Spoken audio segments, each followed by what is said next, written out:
Welcome, friend, to this peaceful journey through time where we gently walk the sacred pathways of ancient Egypt. Tonight, our story unfolds along the banks of the Nile, in a place where devotion echoed for over 2 millennia. Whether you're settling in for the evening or simply seeking calm, I'm grateful you're here. I'd love to hear where you're listening from tonight. What quiet corner of the world you call home. It always amazes me how ancient history can bring us together across time and distance.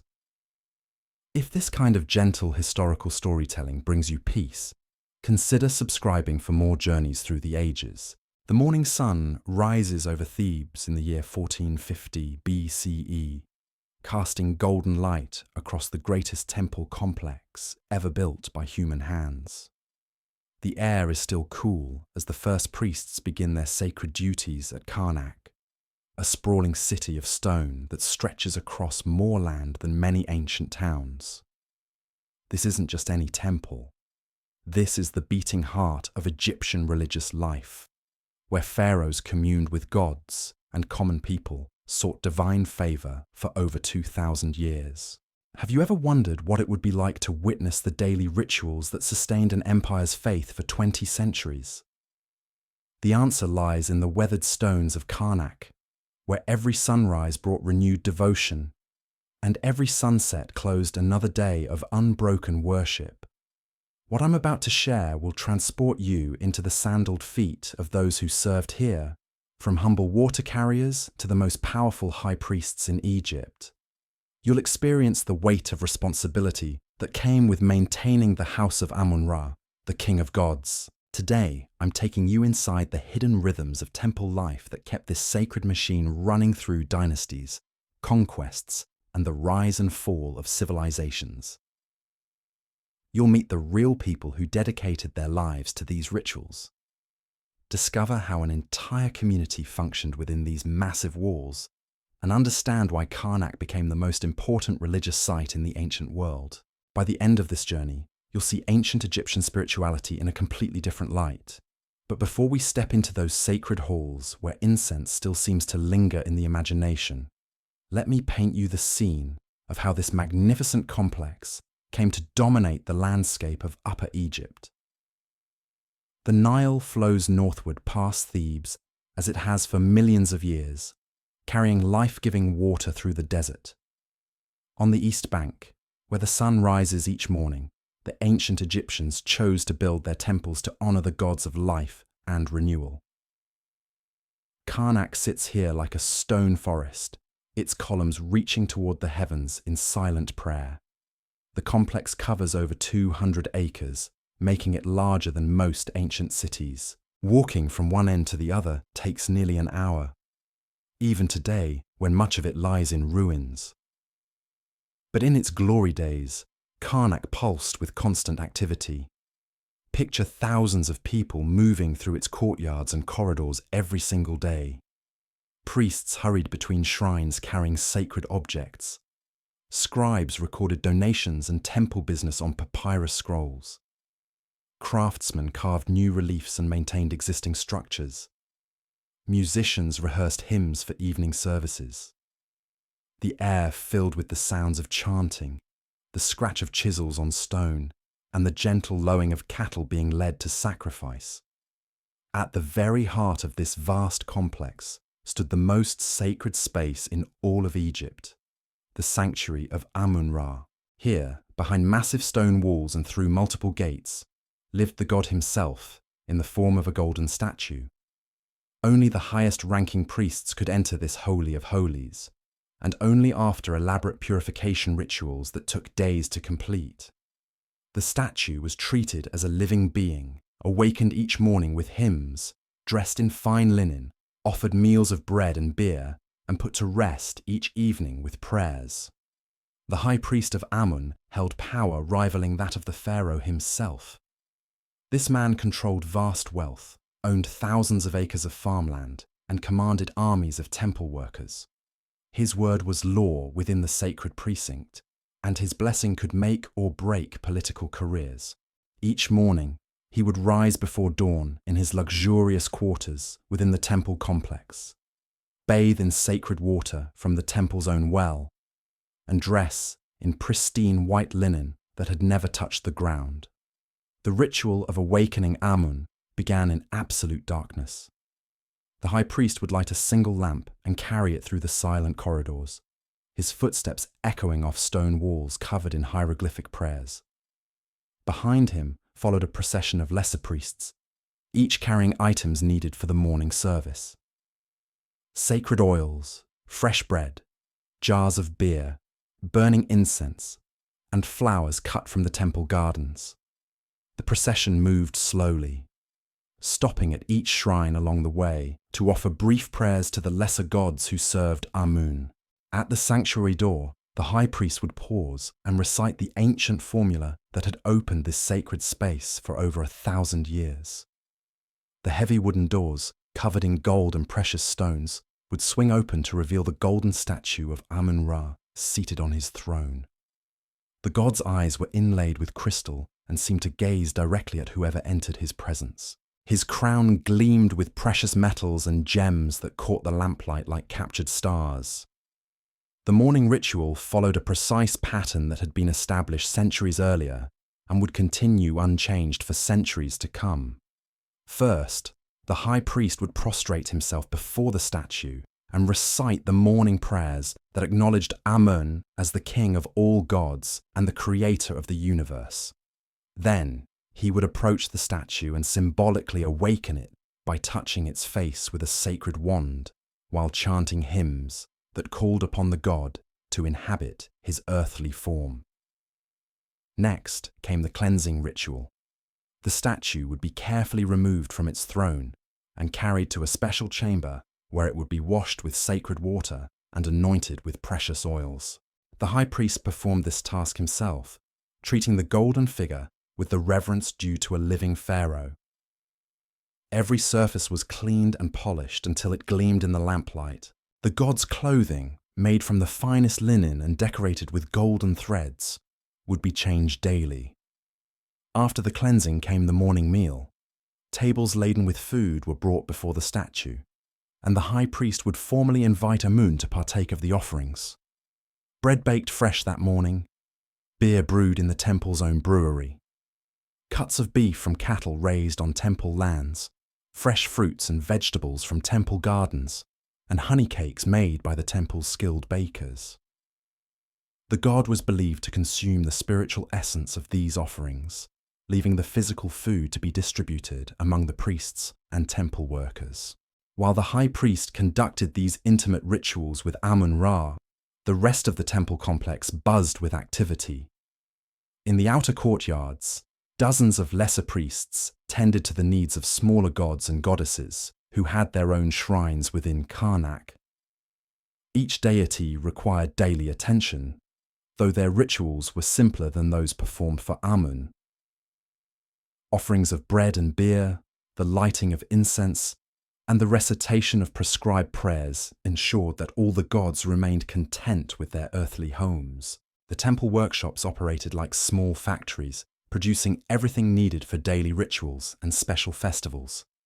Bakeries turned out hundreds of loaves each day, not just for the gods, but for the thousands of people who lived and worked at Karnak.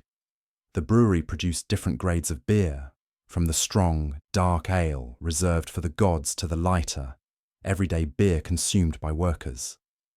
In the textile workshop, skilled weavers created the fine linen garments worn by priests and used to dress the divine statues. Scribes worked in a dedicated hall, maintaining the vast records that tracked temple business. They recorded every donation made to the gods, every bushel of grain harvested from temple lands, every head of cattle in the temple herds, and every payment made to workers. These records were kept on papyrus scrolls stored in a library that rivaled those of the great cities. Some scrolls contained copies of religious texts that were thousands of years old, carefully preserved and recopied when they began to deteriorate. The temple's economic power was staggering. Karnak owned more land than most provinces, controlled trade routes that brought wealth from across the known world, and received daily donations from pharaohs, nobles, and common people seeking divine favor. The temple's granaries could store enough grain to feed a city for years, and its treasure houses contained gold, silver, and precious stones beyond counting. This wealth wasn't hoarded, but was constantly used to maintain the complex, support its workers, and fund the elaborate festivals that marked the religious calendar. Education flourished within Karnak's walls. Young men from noble families came here to learn reading, writing, mathematics, and religious law. The temple school was considered the finest in Egypt, producing scribes, administrators, and future priests who would serve throughout the kingdom. Students lived in dormitories within the complex, rising before dawn to begin their studies, and ending each day with prayers in the Great Hall. The medical knowledge preserved at Karnak was equally impressive. Temple physicians treated not only the priests and workers, but also ordinary people who came seeking healing. They maintained gardens of medicinal plants, compounded remedies according to formulas passed down through generations, and performed surgical procedures that wouldn't be seen again in Europe for over 1,000 years. The temple's medical papyri contained detailed descriptions of anatomy, disease, and treatment that represented the accumulated wisdom of centuries. As the morning rituals concluded in the sanctuary, the temple's daily rhythm shifted to preparation for the evening ceremonies.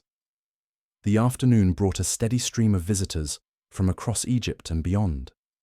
Pilgrims who had traveled for months to reach this sacred place, foreign dignitaries seeking to honor the gods of their Egyptian allies, merchants hoping to secure divine blessing for their ventures, and ordinary people carrying their personal prayers and problems to the feet of the gods.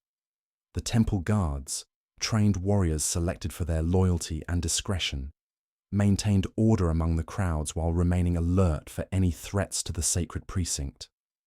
They wore distinctive uniforms that identified them as servants of Amun and carried weapons blessed by the temple priests. Their presence ensured that the complex remained a place of peace where all could worship without fear. Musicians and singers rehearsed for the evening service, practicing hymns that had been sung at Karnak for generations. The temple's musical tradition was as carefully preserved as its religious rituals, with master musicians teaching apprentices the exact melodies and rhythms that pleased each god.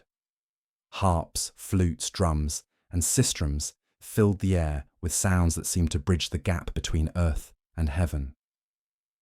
The evening approached as the sun began its descent toward the western desert, and the temple prepared for the final rituals of the day.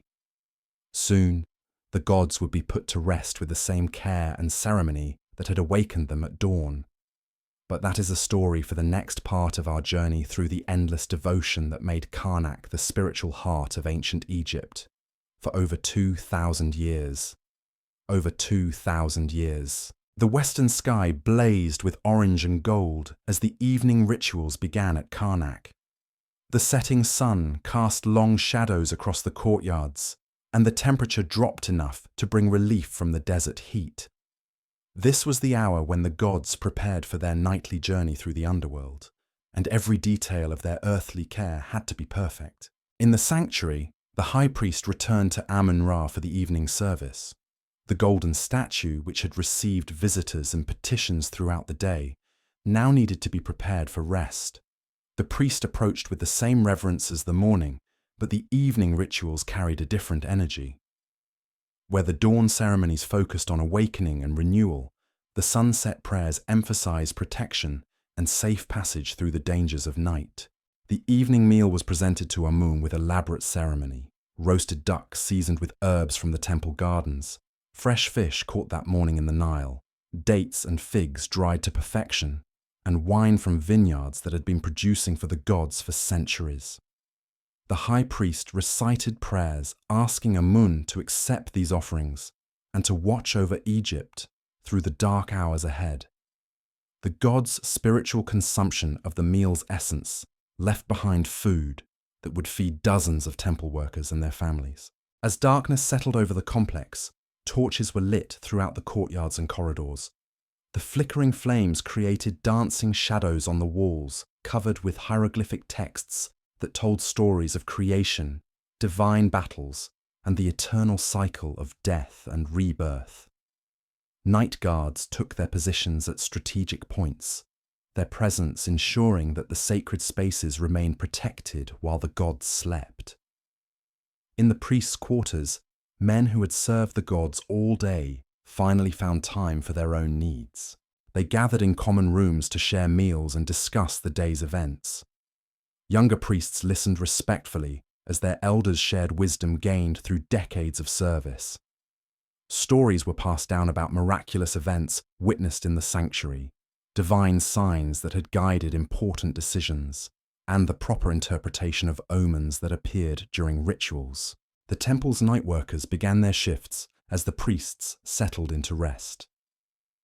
Bakers started preparing bread for the next day's offerings, working by lamplight in chambers that stayed warm from the constantly burning ovens. The fermentation process for tomorrow's beer was monitored carefully, with experienced brewers checking the progress hourly. Night scribes recorded the day's events in the temple chronicles, ensuring that nothing significant was forgotten or lost to time. Security patrols walked the perimeter walls, alert for any disturbance that might threaten the peace of the sacred precinct. Wild animals sometimes ventured close to the complex, drawn by the scents of food and water. Thieves occasionally attempted to penetrate the outer defenses, hoping to steal from the treasure houses. But most nights passed quietly, with only the sound of sandaled feet on stone and the distant murmur of prayers from the sanctuary. The temple's cats, considered sacred animals under the protection of the goddess Bastet, prowled the corridors, hunting rats and mice that might contaminate the grain stores. These feline guardians were well fed and carefully tended by designated cat keepers who understood their important role in maintaining the purity of the temple's food supplies. Some cats had their own small shrines, where offerings of milk and fish were left by priests who sought their favor. Morning came too quickly for those who worked the night shift, but the eternal rhythm of temple life waited for no one. Before the first light appeared in the eastern sky, the high priest was already stirring in his quarters, preparing for another day of service to Amun-Ra. His personal servants, chosen for their discretion and loyalty, helped him with the elaborate purification rituals that preceded his entry into the sanctuary. The sacred pool where priests performed their daily ablutions reflected the stars in its still surface. Each priest immersed himself 3 times, reciting prayers that washed away not only physical impurities but spiritual contamination from contact with the ordinary world. The water came from a well deep within the temple complex, believed to tap directly into the primordial waters from which all creation emerged. As the high priest made his way through the pre-dawn darkness toward the sanctuary, he passed other priests heading to their assigned duties. The keeper of the sacred flame checked the eternal fires that burned before certain shrines, adding oil and adjusting wicks to ensure they never went out. The guardian of the sacred animals inspected the cattle, goats, and ducks that would provide offerings for the day's rituals. The master of ceremonies reviewed the schedule of special prayers and festivals that marked this particular day in the religious calendar. Inside the sanctuary, Amun-Ra waited in his golden splendor for the daily awakening. The statue's crystalline eyes seemed to watch as the high priest approached with lamp in hand, ready to begin another cycle of devotion that had continued unbroken for over 1,000 years, and would continue for 1,000 more. The morning prayers rose from the priest's lips, words so ancient that their origins were lost in the mists of time, yet still possessing the power to bridge the gap between mortal and divine. The daily awakening of Amun was witnessed by a small group of senior priests who had earned the privilege through years of faithful service. They stood in perfect silence as the high priest performed the sacred touches and recitations that called the god's spirit into his earthly form. The moment when Amun was considered fully present was marked by a subtle change in the atmosphere, a sense of overwhelming power contained within the golden statue that made even the most experienced priests feel their mortality. Beyond the sanctuary walls, the temple city was coming to life. Water carriers filled jars from the sacred well and distributed them to the various workshops and living quarters. The head gardener inspected the plots where flowers, herbs, and vegetables grew under careful cultivation. These gardens provided not only practical necessities, but also beauty that honored the gods and created peaceful spaces for meditation and prayer. The temple's architects and builders were always at work somewhere within the complex, either maintaining existing structures or adding new ones. Karnak grew continuously over the centuries, with each pharaoh seeking to leave his mark through additions that would honor the gods and memorialize his reign. Master craftsmen supervised teams of workers who cut and shaped stone with techniques that had been refined over millennia. The sound of chisels on stone provided a constant background rhythm to temple life. Sculptors carved relief scenes that told stories of divine protection and royal piety. Painters mixed pigments from minerals and plants to color the reliefs in brilliant blues, reds, yellows, and greens that seemed to glow in the lamplight.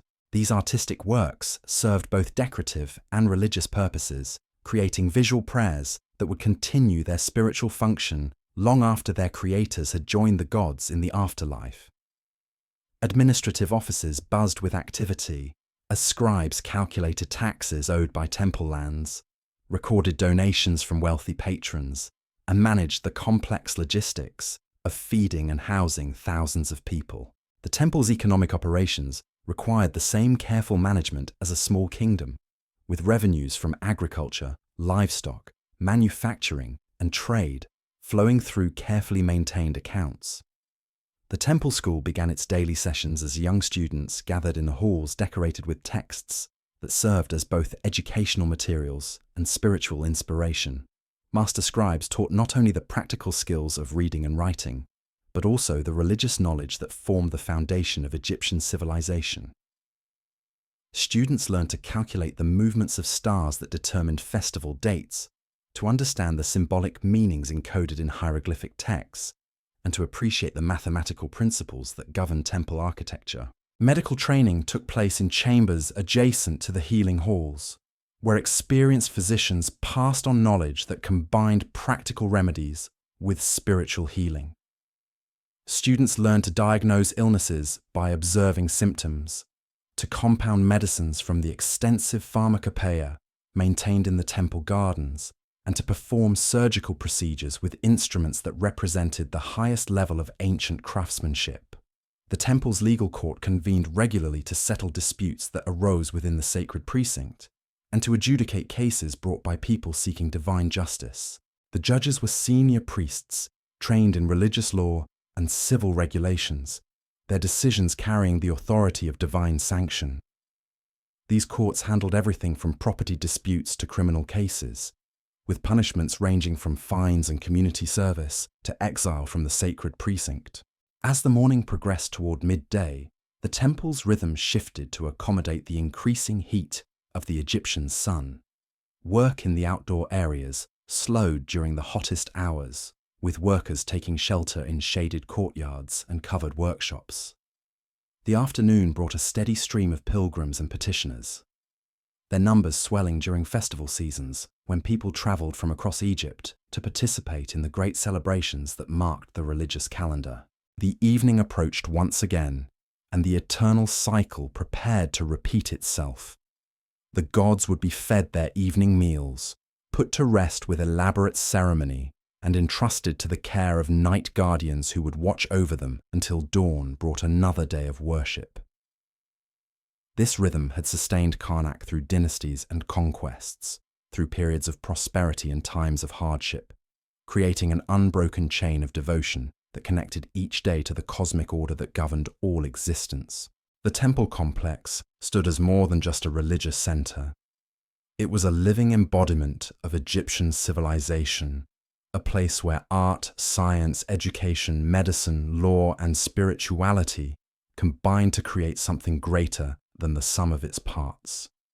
Every person who lived and worked within its walls contributed to a grand enterprise that sought to maintain harmony between heaven and earth, ensuring that the gods remained content with their earthly homes and continued to protect the land of Egypt. As centuries rolled past like the Nile's eternal flow, Karnak evolved into something far beyond a simple temple. It became a sacred city within a city, where the boundaries between the divine and mortal worlds grew thin as papyrus. The massive complex housed not just the gods, but an entire civilization dedicated to their service, creating a self-sustaining world that operated according to its own rhythms and rules. The temple workshops hummed with specialized activity that would have impressed visitors from any corner of the ancient world. In the goldsmith's quarter, master craftsmen worked precious metals into objects of breathtaking beauty. Using techniques passed down through generations, they created chalices that seemed to capture sunlight, ceremonial daggers with handles carved from ivory and ebony, and jewelry fit for gods and pharaohs. The sound of tiny hammers on gold created a musical backdrop to their meticulous work. Nearby, the incense makers blended aromatic resins from distant lands, creating fragrances that could transport worshippers into spiritual ecstasy. Frankincense from Punt, myrrh from Nubia, and cedar oils from Lebanon were combined according to secret formulas that had been jealously guarded for centuries. These master perfumers understood that scent was a bridge between worlds, carrying prayers upward on invisible wings while drawing divine presence down into earthly spaces. The textile workshops produced fabrics of extraordinary quality, weaving linen so fine it seemed like captured moonlight. The flax came from temple fields along the Nile, where it grew under the careful attention of farmers who understood that every thread would eventually touch something sacred. Master weavers worked at looms that had been blessed by priests, creating cloth that would dress gods, wrap sacred objects, and provide garments for the highest-ranking temple officials. In the scriptorium, scholar priests labored over texts that preserved the accumulated wisdom of millennia. They copied religious formulas onto fresh papyrus, ensuring that sacred knowledge would survive the ravages of time. Some worked on medical treatises that documented cures and surgical procedures, while others transcribed astronomical observations that helped predict the flooding of the Nile and the proper timing of festivals. The scratch of reed pens on papyrus created a subtle symphony of learning. The temple's own quarry operations extended far into the desert, where workers extracted the limestone and sandstone needed for constant construction and repair. Master masons supervised the cutting of blocks with precision that would amaze modern engineers, using tools and techniques that had been refined over thousands of years. Each stone was cut to exact specifications, with joints so tight that a knife blade could not slip between them. Transportation of these massive stones required engineering marvels that showcased Egyptian ingenuity. Teams of workers used wooden rollers, rope systems, and carefully constructed ramps to move blocks weighing several tons from quarries to construction sites. The coordination required for these operations demanded skills in mathematics, physics, and human organization that rivaled any achievement in the ancient world. The temple's agricultural estate stretched across thousands of acres, providing food for the complex population and offerings for the gods. Master farmers rotated crops according to ancient wisdom, allowing fields to rest while others produced bounty. They understood the relationship between the Nile's flood cycle and optimal planting times, creating a sustainable system that had fed the temple community for generations. Cattle herds grazed in pastures maintained specifically for sacred purposes. These animals lived pampered lives compared to ordinary livestock, receiving the best feed and medical care available. The finest bulls were selected for sacrifice to the gods, while cows provided milk for temple kitchens and leather for various religious purposes. Shepherds who tended these herds underwent purification rituals that allowed them to handle animals destined for divine service. The temple's fishermen worked the Nile with nets and lines, bringing in fresh catches that would grace the gods' tables before feeding the temple community. They understood which fish were considered sacred to different deities, ensuring that their offerings were appropriate for specific gods. The daily catch was sorted with religious precision, with the finest specimens reserved for divine consumption. Beekeeping operations produced honey that sweetened offerings and provided wax for candles that burned in sacred spaces. The temple apiarists understood bees as creatures touched by divine creativity, tending their hives with reverence and gratitude. Honey was considered food fit for gods, its golden sweetness reflecting the eternal nature of divine love. The complex water management systems that supplied Karnak represented engineering achievements that sustained the entire community. Sacred wells tapped into underground sources believed to connect with the primordial waters of creation. Channels and cisterns distributed this life-giving resource throughout the complex, ensuring that every workshop, garden, and living space had adequate supply. Purification pools throughout the complex allowed priests to maintain the ritual cleanliness required for their sacred duties. These pools were fed by the same sacred wells and were considered to possess healing properties that went beyond physical cleansing. The water was blessed regularly by senior priests, maintaining its spiritual potency through constant attention and prayer. The temple's military garrison provided security for the vast wealth and sacred objects housed within Karnak's walls. These soldier priests combine martial skills with religious devotion, creating a unique warrior class that understood their role as protectors of divine property. They trained with weapons blessed by the gods and followed codes of conduct that emphasized honor, loyalty, and spiritual purity. Guard duties were rotated according to religious calendars, ensuring that different units served during specific festivals and ceremonies. The most trusted warriors were assigned to protect the inner sanctuaries, while others patrolled the outer walls and managed access to the complex. Their presence was both practical and symbolic, demonstrating that the gods were protected by mortal servants willing to defend them with their lives. The temple's diplomatic corps managed relationships with foreign kingdoms and coordinated visits from international dignitaries seeking to honor Egyptian gods. These priest diplomats spoke multiple languages and understood the religious customs of various cultures, enabling them to facilitate meaningful exchanges that strengthened Egypt's position in the ancient world. Foreign visitors to Karnak often came bearing tribute and seeking divine favor for their own kingdoms. The temple's diplomatic protocols ensured that these visits enhanced Egypt's prestige while providing opportunities for cultural and commercial exchange. Gifts from foreign rulers were incorporated into temple treasures, while Egyptian religious practices sometimes influenced the spiritual development of other civilizations. The complex legal system that governed life within Karnak handled everything from minor disputes between workers to major questions of religious interpretation.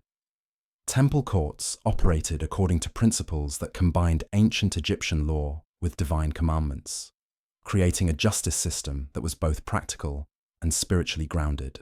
Judges underwent extensive training in legal precedents and religious principles, ensuring that their decisions reflected both earthly wisdom and divine will. The temple's legal archives contained thousands of cases that established precedents for future judgments, creating a body of jurisprudence that influenced Egyptian law throughout the kingdom. As seasons changed and years accumulated into decades and centuries, Karnak adapted to new challenges while maintaining its essential character. Political upheavals that shook the kingdom were absorbed into the temple's eternal rhythms, with new rulers learning to work within systems that had proven their stability over millennia. The great festivals that punctuated the religious calendar drew hundreds of thousands of pilgrims to Karnak, transforming the complex into a city of temporary shelters and bustling activity. These celebrations required months of preparation and coordination that tested every aspect of the temple's organizational capabilities. During the Opet festival, the most important celebration of the religious year, the statue of Amun would leave his sanctuary for a ceremonial journey to nearby Luxor Temple.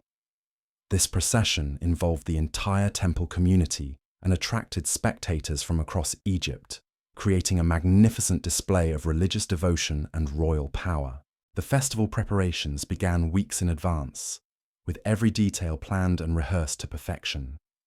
Musicians composed new hymns while dancers created choreographed performances that told stories of divine triumph. Craftsmen worked overtime to create decorations that would transform the processional route into a pathway worthy of the gods. Food preparation for festival crowds required the coordination of hundreds of cooks, bakers, and brewers working around the clock to feed the multitudes. Temporary kitchens were established throughout the complex, while storage areas were stocked with provisions that would sustain the celebration for days. The procession itself was a spectacle that combined religious solemnity with joyous celebration. The golden shrine containing Amun's statue was carried on the shoulders of specially chosen priests, while musicians, dancers, and acrobats performed along the route.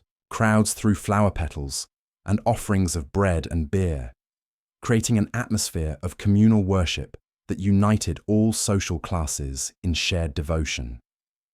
These festivals served multiple purposes beyond religious worship, functioning as economic engines that brought trade and prosperity to the region. Merchants traveled from distant cities to sell goods to the crowds, while local artisans displayed their finest works to potential buyers. The temple itself benefited from the donations and offerings that poured in during these celebrations. The return to normal temple routine after major festivals required careful management to ensure that daily worship continued without interruption. Priests who had participated in the celebrations needed time to recover and purify themselves before resuming their regular duties, while the physical damage caused by large crowds required immediate attention from maintenance crews. Through all these cycles of celebration and routine, construction and maintenance, worship and administration, Karnak remained the beating heart of Egyptian religious life. The complex grew and evolved with each passing generation, but its essential purpose never wavered. This was the house of the gods, the place where heaven touched earth, and the center around which the spiritual life of an entire civilization revolved. The sun continued its daily journey across the Egyptian sky, marking time in the eternal rhythm that governed all life along the Nile. Within Karnak's walls, thousands of people worked in harmony to maintain the sacred routines that kept the gods content and Egypt secure. Their dedication created a legacy that would endure for millennia, inspiring wonder and reverence in all who encountered the majesty of this greatest of all temples. The temple scribes worked by flickering oil lamps as dawn approached, their reed pens scratching across fresh papyrus in the pre-dawn quiet. These keeper of records understood that their work connected each day to eternity, documenting every grain of incense burned, every loaf offered to the gods, every prayer whispered in the sanctuary. Their meticulous accounting would survive millennia, testament to a devotion so complete it transformed mundane tasks into sacred acts. In the eastern courtyard, the temple's chief astronomer climbed the stone steps to his observation platform, carrying instruments of bronze and wood that had been calibrated by his predecessors decades earlier. The stars were fading as the sky lightened, but he had already completed his nightly observations, tracking the movements of celestial bodies that determined when festivals should begin and how religious ceremonies should be timed. His calculations influenced decisions that affected millions of people throughout the kingdom. The astronomer's work connected Karnak to the cosmic order that Egyptians believed governed all existence. Every star had meaning.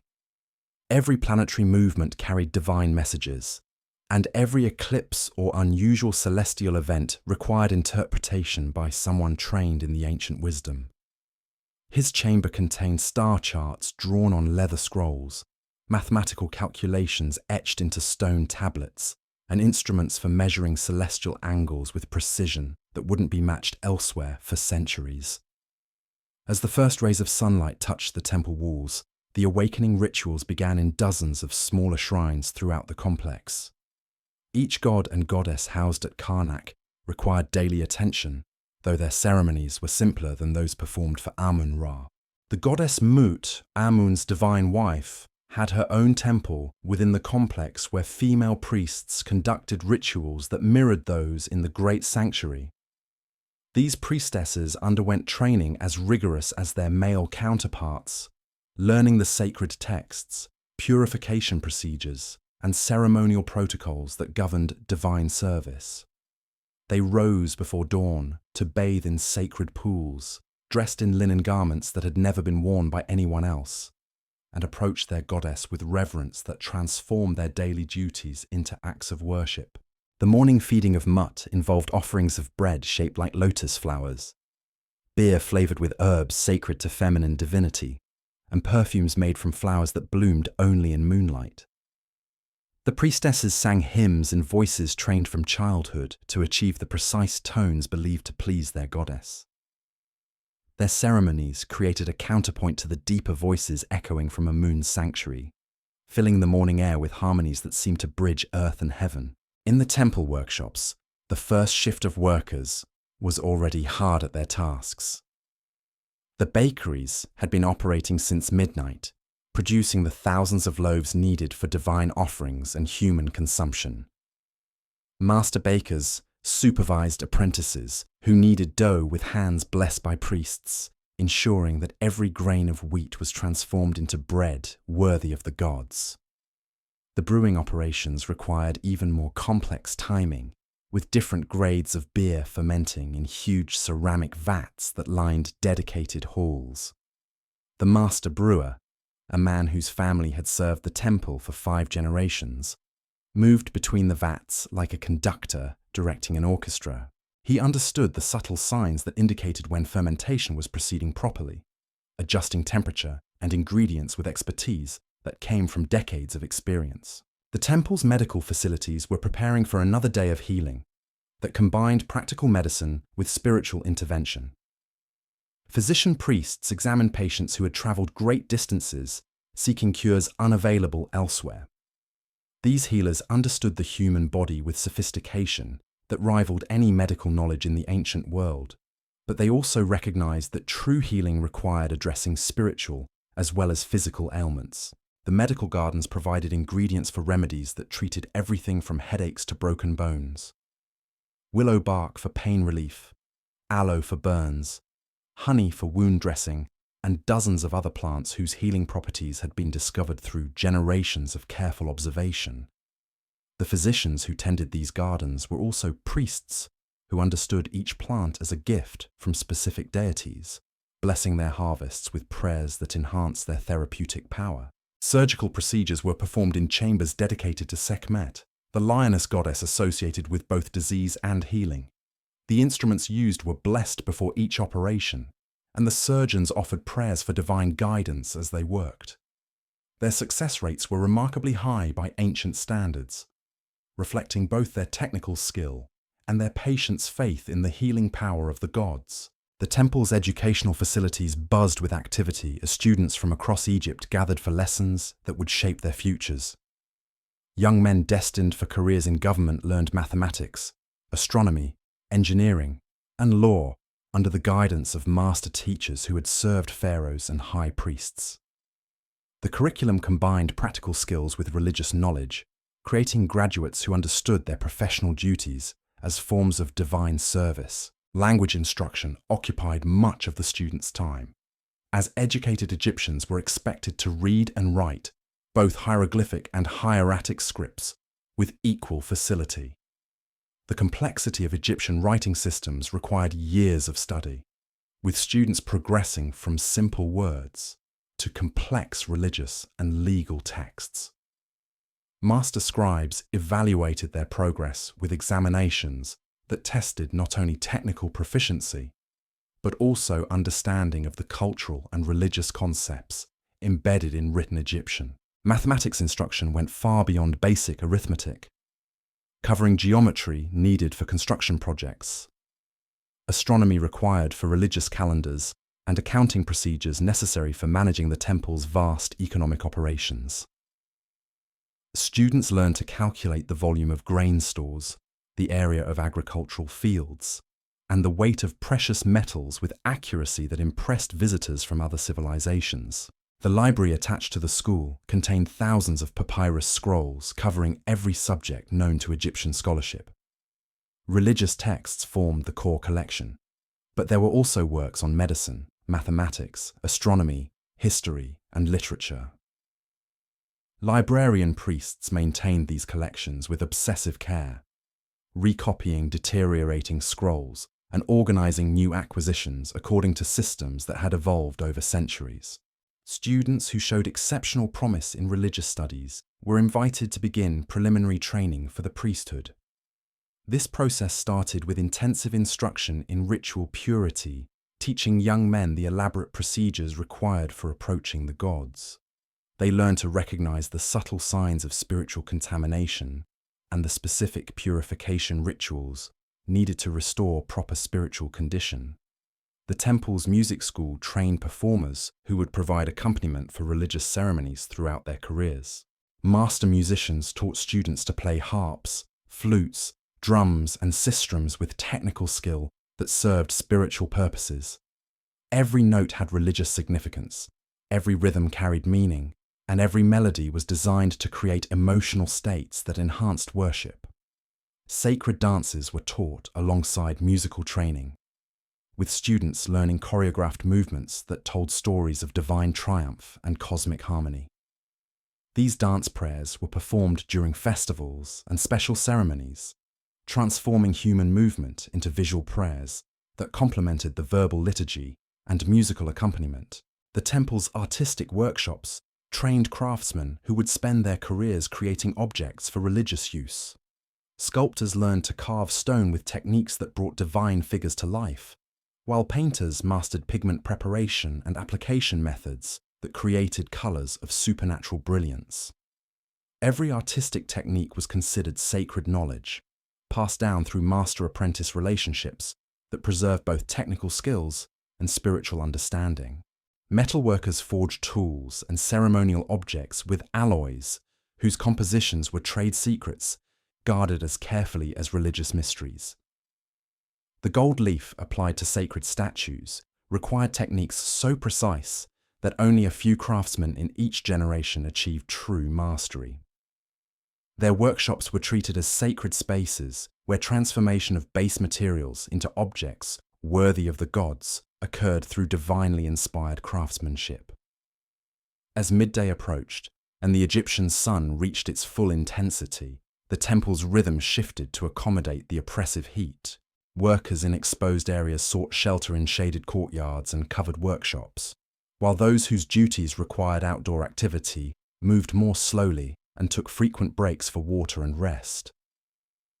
The sacred pools throughout the complex became gathering places where priests and workers refreshed themselves while maintaining the ritual purity required for their duties. These pools were fed by springs that were believed to connect with the primordial waters of creation, giving their water-healing properties that went beyond simple cooling. Administrative offices operated with reduced activity during the hottest hours, with scribes and accountants taking advantage of the relative quiet to catch up on paperwork that accumulated during busier periods. The complex record-keeping systems that tracked every aspect of temple operations required constant attention from dozens of specialized clerks who understood the intricate procedures governing different types of transactions. Tax collection from temple estates reached its peak during harvest season, with agents returning from rural properties carrying grain, livestock, and other products that would support the temple community through the coming year. These agents were both accountants and priests, understanding their collection duties as sacred responsibilities that ensured the gods received proper support. The temple's diplomatic correspondence occupied several scribes who maintained communication with religious centers throughout Egypt and beyond. Letters arrived regularly from other temples, reporting on local conditions, requesting advice on ritual procedures, and sharing information about astronomical observations or unusual omens that might have kingdom-wide significance. Foreign correspondence required translators fluent in languages from across the known world. Diplomatic gifts and tribute from distant kingdoms were acknowledged with letters that maintained Egypt's prestige while encouraging continued good relations. These international connections made Karnak a center of information that influenced political and economic decisions throughout the region. The afternoon brought increasing numbers of pilgrims and petitioners seeking audience with the gods or their earthly representatives. Guards at the various gates processed these visitors according to strict protocols that balanced accessibility with security requirements. Common people with simple requests were directed to appropriate shrines, while important visitors received escorts who guided them through the complex according to their status and needs. The great courtyard filled with suppliants carrying offerings that reflected their circumstances and hopes. Poor farmers brought eggs and vegetables from their small plots, while wealthy merchants arrived with gold jewelry and exotic goods acquired through trade. Mothers carried sick children, seeking healing from the gods who controlled health and disease.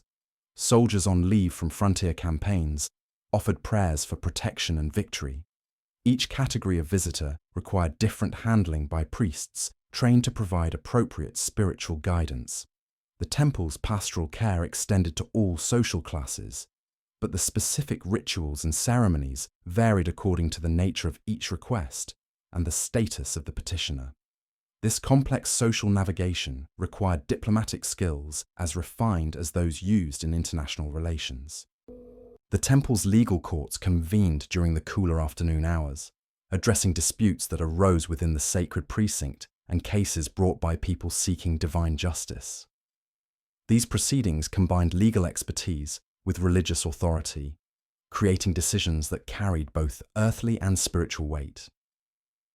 Property disputes between temple employees were common, as the complex housing arrangements and overlapping responsibilities sometimes created conflicts over living spaces or work assignments. Family law cases involving temple personnel required special handling, as marriages and inheritances within the priestly community affected the succession of religious responsibilities as well as personal relationships.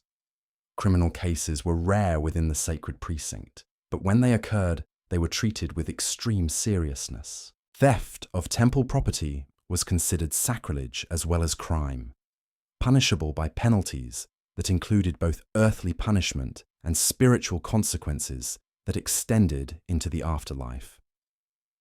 As evening approached once again, the eternal cycle prepared to complete another revolution. The gods would soon require their evening meals and bedtime rituals, while the human community that served them settled into patterns of rest and night duties that had sustained this sacred enterprise for more than a millennium. The setting sun painted the temple walls in shades of gold and crimson, transforming the massive stone structures into surfaces that seemed to glow with inner light. This daily transformation reminded everyone who witnessed it that Karnak was more than just architecture and administration. It was a living bridge between the mortal and divine worlds, a place where human dedication and divine presence combined to create something greater than either could achieve alone. The sound of evening prayers began to echo from the various shrines and sanctuaries, creating a symphony of devotion that would continue through the night hours. Priests who had served since dawn prepared to hand their responsibilities to night shifts, ensuring that the gods never lacked attention and the temple community never lost the protection that came from unbroken worship. The night shift at Karnak operated under different rules than the daylight hours, governed by ancient protocols that recognized darkness as a time when the boundary between worlds grew thin. Night priests moved through corridors lit only by oil lamps, their sandaled feet creating whispered echoes that seemed to carry conversations with unseen presences. These men had been selected not just for their devotion, but for their ability to remain calm in the presence of forces that stirred when Ra's boat disappeared into the underworld. The head night priest, a weathered man named Waset, whose family had served in this capacity for 6 generations, began his rounds at the stroke of midnight. His circuit took him through every major shrine and sanctuary, checking the eternal flames that must never be allowed to die, and ensuring that the protective amulets placed around sacred spaces remained undisturbed. His lamp cast dancing shadows on walls covered with texts that seemed to move in the flickering light, hieroglyphic prayers that appeared to writhe with life in the uncertain illumination. At each shrine, Khayem paused to recite protective formulas that had been spoken at this same hour for centuries beyond counting. His voice, trained through decades of night service, pitched at frequencies believed to resonate with divine ears, while remaining inaudible to malevolent spirits that might seek to disrupt the sacred order. The words themselves were older than the stones they echoed from, passed down through initiatory chains that stretched back to the very founding of Karnak. In the sanctuary of Amun-Ra, the golden statue rested behind doors sealed with wax, impressed with the high priest's personal seal. Even in sleep, the god required protection from forces that grew bold in darkness. Night guardians stood at the entrance in pairs, chosen for their spiritual purity and armed with weapons blessed by the morning sun. They never spoke during their vigil, communicating only through hand signals that would not disturb the divine rest. The temple's dream interpreters worked through the night hours, receiving visitors who had experienced visions requiring expert analysis. These priest psychologists understood that dreams were messages from the gods, requiring careful interpretation to extract their divine guidance. They maintained detailed records of common dream symbols and their meanings, creating a library of subconscious communication that helped petitioners understand what the gods were trying to tell them. A merchant named Amenhotep arrived at the dream chamber shortly after midnight, troubled by recurring visions of golden beetles crawling from the Nile to cover his warehouses. The dream priest who received him consulted scrolls that catalogued hundreds of similar visions, cross-referencing the symbols with the dreamer's personal circumstances and the current religious calendar. After an hour of careful analysis, he determined that the beetles represented abundance and transformation, suggesting that Amenhotep's business ventures would prosper if he made appropriate offerings to Khepri, the scarab god of renewal. The interpretation session concluded with the prescription of specific rituals that would align Amenhotep's waking life with the divine message received in sleep. He would need to visit the shrine of Khepri at dawn for 7 consecutive days, bringing offerings of bread shaped like beetles and reciting prayers that acknowledged his understanding of the divine communication. This spiritual homework would transform his disturbing dreams into blessings that enhanced both his material prosperity and his relationship with the gods. Meanwhile, in the temple's medical quarters, night physicians tended to patients whose conditions required treatments that could only be administered in darkness. Certain healing rituals were believed to be more effective when performed under starlight, drawing power from celestial influences that were obscured during daylight hours. A young woman named Nefertiti lay on a bed carved from sycamore wood, suffering from a fever that had resisted conventional treatments. The physician-priest attending her had diagnosed her condition as an imbalance between the spiritual forces that governed her body's temperature regulation. His treatment combined herbal medicines with incantations that called upon Isis, the great healer, to restore proper harmony to the patient's spiritual anatomy. The herbs were administered according to astronomical calculations that determined when their healing properties would be most potent, while the incantations were timed to coincide with the appearance of specific stars. The healing chamber itself was arranged according to principles that channeled beneficial cosmic energies toward the patient while deflecting harmful influences. Protective amulets hung from the ceiling at precise angles, creating geometric patterns that served as spiritual antenna arrays. Incense burned in braziers positioned to correspond with cardinal directions, filling the air with fragrances that different gods found pleasing and therefore more likely to inspire their healing intervention. Nefertiti's treatment would continue for 3 nights, with each session building upon the effects of the previous one. The physician monitored her condition by observing changes in her aura, a skill that required years of training to master. Subtle alterations in the spiritual emanations surrounding her body provided information about the effectiveness of treatments and guidance for adjusting therapeutic approaches. In the temple workshops, night artisans worked on projects that could only be completed in darkness. Certain ceremonial objects required crafting during specific lunar phases, when the moon's influence enhanced their spiritual potency. A master goldsmith named Ptahhotep was putting finishing touches on a ceremonial dagger commissioned for the upcoming festival of Thoth, god of wisdom and measurement. The dagger's blade had been forged from meteoric iron, metal that had fallen from the heavens and therefore possessed inherent divine properties. Its handle was carved from hippopotamus ivory, inlaid with lapis lazuli, arranged in patterns that replicated constellations visible on the night of Thoth's birth. Every detail of the weapon's construction had been planned according to religious specifications that transformed it from mere tool into sacred artifact. Ptahhotep worked by the light of oil lamps that burned specially prepared wicks soaked in oils, blessed by priests of Ptah, his divine patron. The precision required for his intricate inlay work demanded perfect concentration, but he also had to maintain the meditative state that allowed divine inspiration to guide his craftsmanship. This balance between technical skill and spiritual receptivity had taken decades to master, but it enabled him to create objects that seemed to pulse with supernatural life.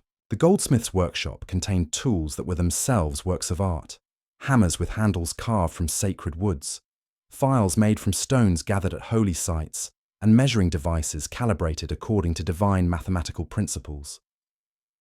These implements were blessed regularly by temple priests and stored in cabinets that were essentially miniature shrines, protecting them from spiritual contamination that might affect their ability to produce sacred objects. Other night artisans worked on projects throughout the temple complex, their activities coordinated according to lunar calendars and astrological calculations. Stone carvers added details to relief sculptures that depicted divine scenes, timing their work to coincide with celestial events that would enhance the spiritual power of their creations.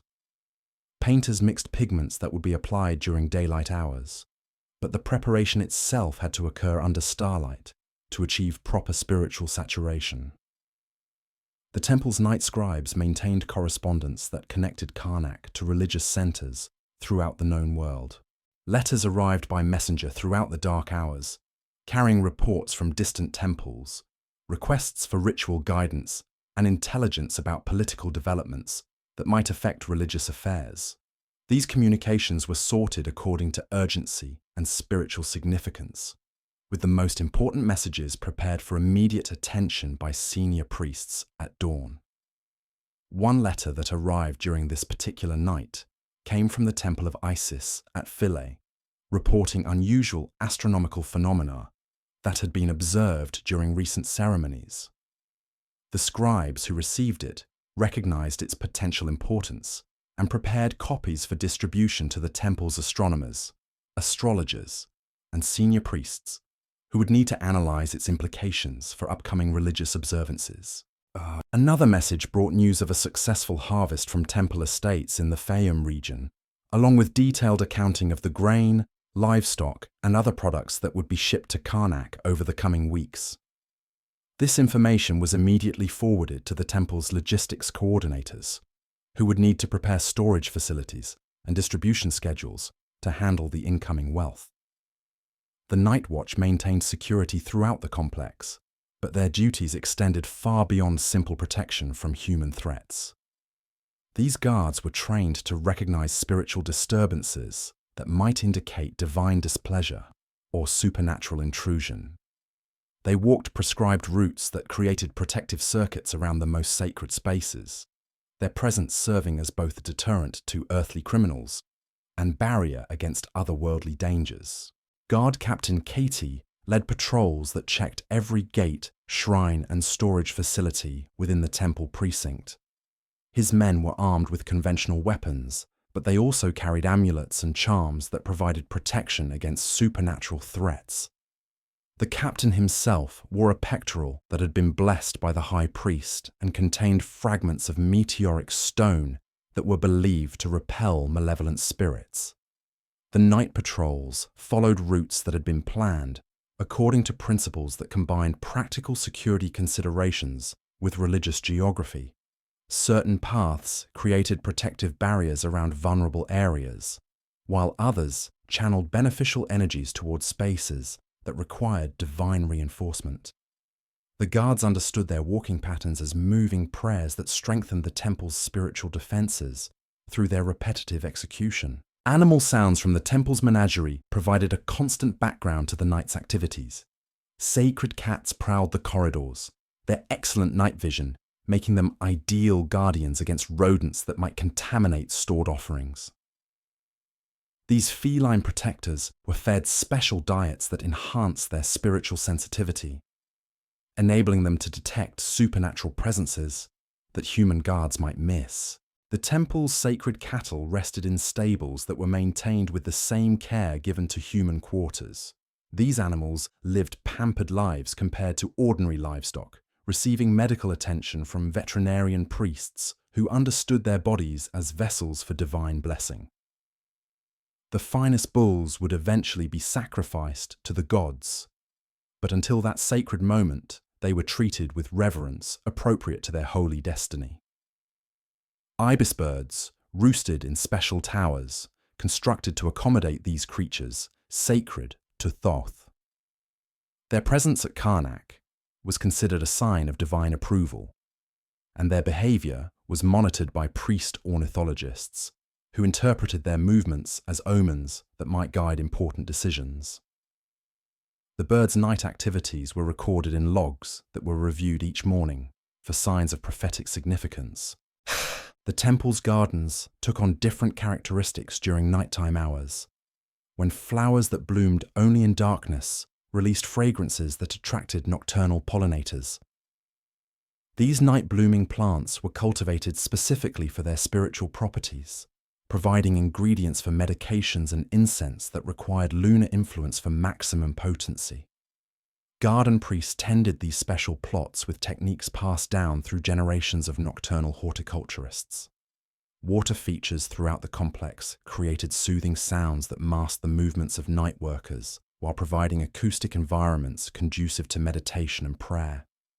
Fountains and channels had been designed to produce specific tonal qualities that were believed to resonate with different divine frequencies. The sound of flowing water served as a constant reminder of the Nile's life-giving power, while creating audio landscapes that enhanced spiritual practices. Temperature regulation throughout the complex required careful management during night hours, when desert cooling could make stone buildings uncomfortably cold. Braziers were lit in strategic locations to maintain comfortable conditions in living quarters and work areas, but their placement and fuel selection followed religious protocols that prevented spiritual contamination. Only certain types of wood and charcoal were permitted for heating sacred spaces, and the fires themselves were blessed to ensure they contributed to rather than detracted from the temple's spiritual atmosphere. The night shift's responsibilities extended to maintaining the complex systems that provided fresh water throughout Karnak. Wells required constant monitoring to ensure that their sacred properties remained unpolluted by earthly contaminants. Water carriers made regular rounds to refill ceremonial basins and refresh the supplies used for purification rituals, their work following routes that had been blessed by priests to maintain the spiritual integrity of the water they transported.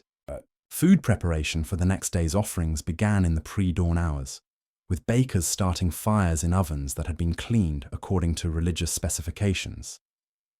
The bread intended for divine consumption required ingredients that had been blessed at every stage of production, from the wheat grown in temple fields to the water drawn from sacred wells.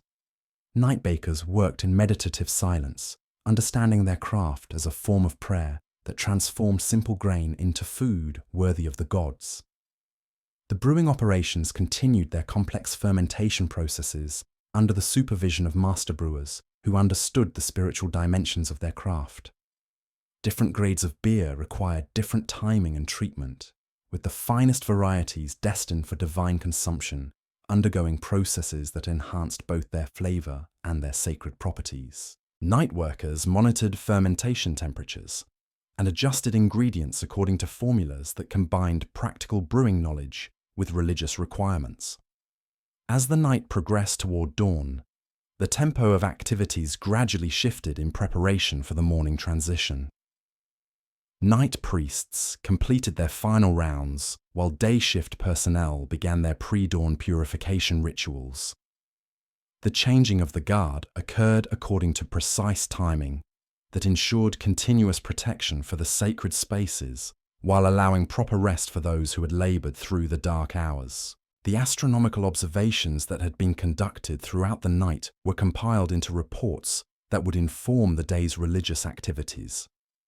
Star positions, planetary movements, and celestial phenomena were recorded with mathematical precision that enabled accurate predictions of divine influences affecting specific rituals and ceremonies. This information was essential for maintaining the proper timing that kept temple activities in harmony with cosmic rhythms. The eastern horizon began to show the faint glow that preceded sunrise as the night shift prepared to hand responsibility to their daytime colleagues. Oil lamps were extinguished in areas where dawn light would soon provide illumination, while eternal flames were tended to ensure their continued burning through another day of worship.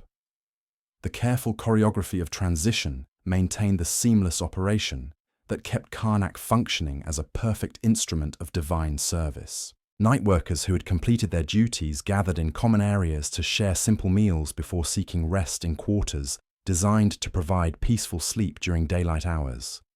These communal moments fostered the bonds of fellowship that made the temple community more than just a collection of individuals serving the same gods.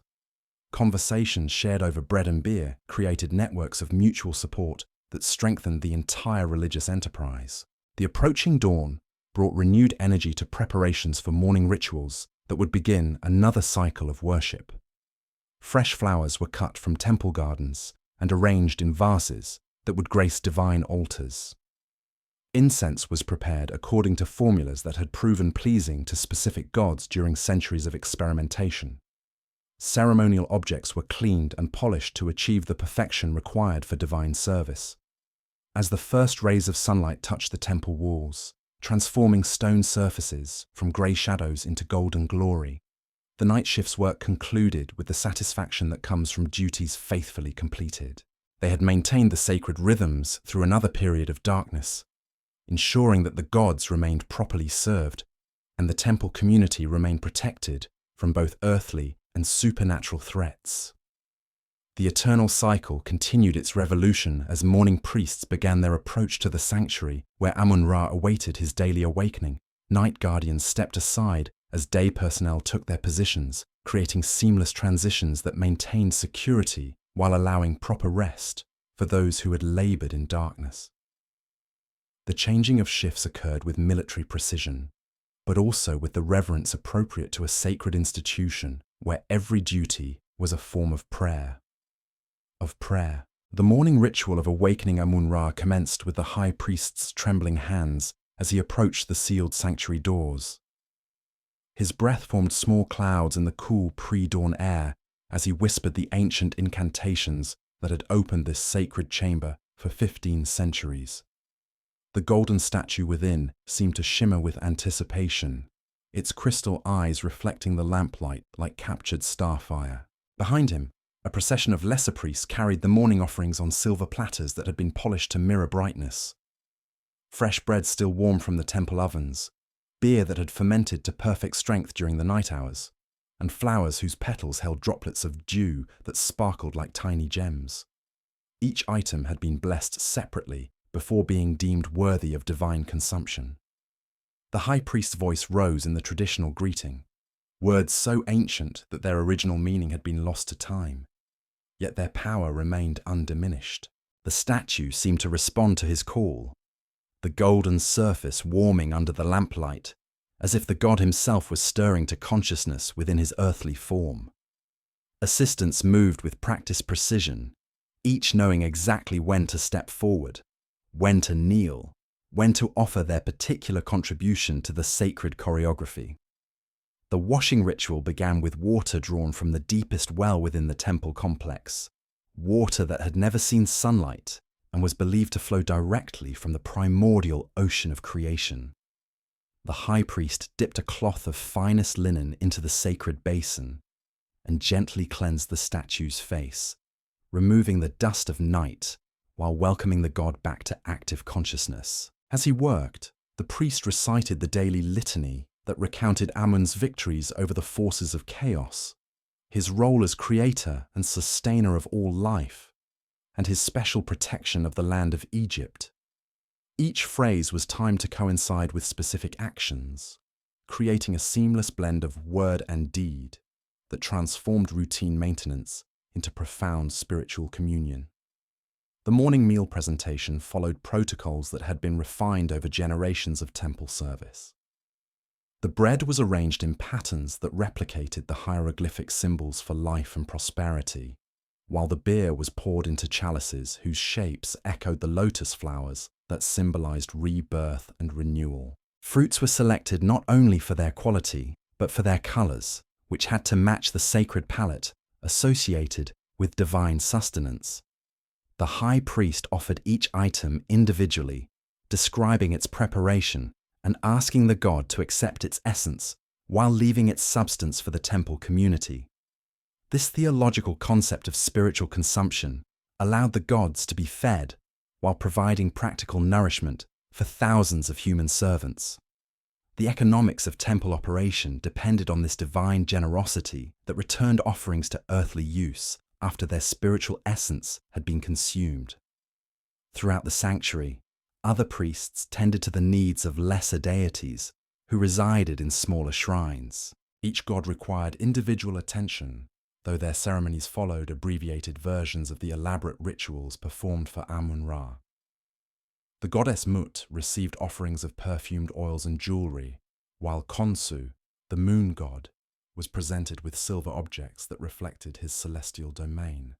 The sound of morning prayers echoed through corridors that had heard similar words spoken at this same hour for countless generations.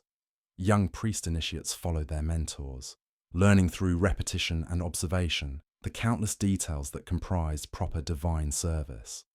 Their training would take years to complete, but each day brought new understanding of the sacred mysteries that govern temple life. In the outer courtyards, the temple's support staff began their daily labors with the same devotional attitude that characterized priestly duties. Water carriers filled jars from the sacred wells and distributed them throughout the complex, understanding that their humble task provided the foundation for all other temple activities. Without clean water for purification, cooking and cleaning, the elaborate rituals could not proceed. The head gardener inspected the plots where flowers, herbs, and vegetables grew under careful cultivation. His knowledge encompassed not only practical horticulture, but also the religious significance of different plants and their appropriate uses in various ceremonies. Morning glory vines climbed trellises positioned to create shade for workers, while producing blossoms that would grace divine altars before the day ended. Craftsmen in the temple workshops began projects that would take weeks or months to complete, their daily progress measured in tiny increments that gradually accumulated into masterpieces. A sculptor working on a relief panel depicting Amun's triumph over enemies would complete perhaps a square foot of carving each day, his chisels removing stone with precision that brought divine figures to life in enduring granite. The temple's economic engine hummed with activity, as scribes calculated taxes from agricultural estates, recorded donations from wealthy patrons, and managed the complex logistics of feeding thousands of people daily. Account books tracked everything from the number of cattle in temple herds to the quantity of gold leaf used in decorating sacred objects, creating records that would survive millennia as testimony to the scale and sophistication of ancient temple administration. Trade delegations arrived from distant kingdoms, their camels laden with exotic goods intended as tribute to Egypt's gods. Nubian merchants brought gold and ivory, while traders from Syria carried cedarwood and precious oils. These international exchanges enhanced Egypt's wealth while demonstrating the far-reaching influence of Karnak's religious authority, The temple court convened in a hall lined with statues of pharaohs who had contributed to Karnak's construction over the centuries. Legal proceedings combined practical jurisprudence with religious wisdom, creating decisions that carried both earthly authority and divine sanction. Disputes between temple workers were resolved through mediation that emphasized harmony and mutual respect, while more serious crimes faced penalties that included spiritual as well as physical consequences. Educational activities resumed in chambers where young men from across Egypt gathered to learn the skills that would prepare them for careers in government, temple administration, or the military. Their curriculum combined practical subjects like mathematics and engineering with religious instruction that provided the moral foundation considered essential for leadership roles. The sound of musical instruments drifted from practice halls, where musicians rehearsed for evening ceremonies. Harps, flutes, and drums created melodies that had accompanied worship for generations, their harmonies designed to create emotional states conducive to divine communion. Master musicians taught apprentices not only technical proficiency, but also the spiritual significance of different scales and rhythms. Medical facilities treated patients whose conditions ranged from simple injuries to complex diseases, requiring treatments that combined herbal remedies with spiritual healing. Physician priests understood the human body as a reflection of cosmic principles, treating ailments by restoring balance between spiritual forces that governed physical health. Their success rates attracted patients from throughout the known world. The temple's library buzzed with scholarly activity as scribes copied ancient texts onto fresh papyrus, ensuring that sacred knowledge would survive the ravages of time. Religious formulas, medical treatises, astronomical observations, and historical chronicles were preserved through painstaking hand-copying that required both technical skill and deep reverence for the wisdom being transmitted. Administrative meetings brought together department heads who coordinated the countless activities necessary for smooth temple operation. The chief treasurer reported on financial matters, while the master of works discussed construction projects, and the high steward reviewed personnel issues. These practical concerns were addressed through discussions that recognized their spiritual dimensions as well as their earthly implications. As midday approached, the temple's rhythm shifted to accommodate increasing heat that made outdoor work uncomfortable for several hours. Construction crews sought shade in covered areas, while gardeners focused their attention on plants that required protection from the intense sun. The pace of activity slowed but never stopped, as essential services continued regardless of weather conditions. Pilgrims arrived in increasing numbers as the day progressed, their journeys from distant towns and villages bringing them to this center of Egyptian religious life. Guards processed visitors according to protocols that balanced accessibility with security, ensuring that genuine worshippers could approach the gods while preventing disruption of essential temple functions. The afternoon brought visits from government officials who came to consult with temple authorities on matters affecting both religious and secular affairs.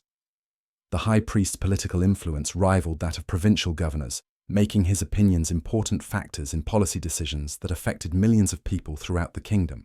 Diplomatic correspondence arrived by messenger from temples throughout Egypt and beyond, creating a constant flow of information that kept Karnak connected to religious centers across the ancient world. Letters reported on local conditions, shared astronomical observations, and coordinated festival schedules that required precise timing across vast distances. The complex systems that supplied water throughout the temple required constant maintenance by workers who understood their duties as sacred responsibilities. Channels that distributed life-giving water from central wells to distant workshops and gardens were cleaned regularly to prevent contamination that might affect the spiritual purity of temple activities. Food preparation for evening offerings began in kitchens that operated according to religious protocols as strict as those governing priestly ceremonies. Cooks selected ingredients that had been blessed at every stage of production, combining them according to recipes that enhanced both nutritional value and spiritual significance. The temple's security forces conducted training exercises that combined martial skills with religious devotion, creating warrior priests who understood their protective duties as forms of divine service. Their weapons were blessed regularly, and their tactical procedures incorporated spiritual elements that enhanced both their effectiveness and their moral authority. As afternoon shadows lengthened across the courtyards, preparations began for the evening rituals that would complete another day in the eternal cycle of worship.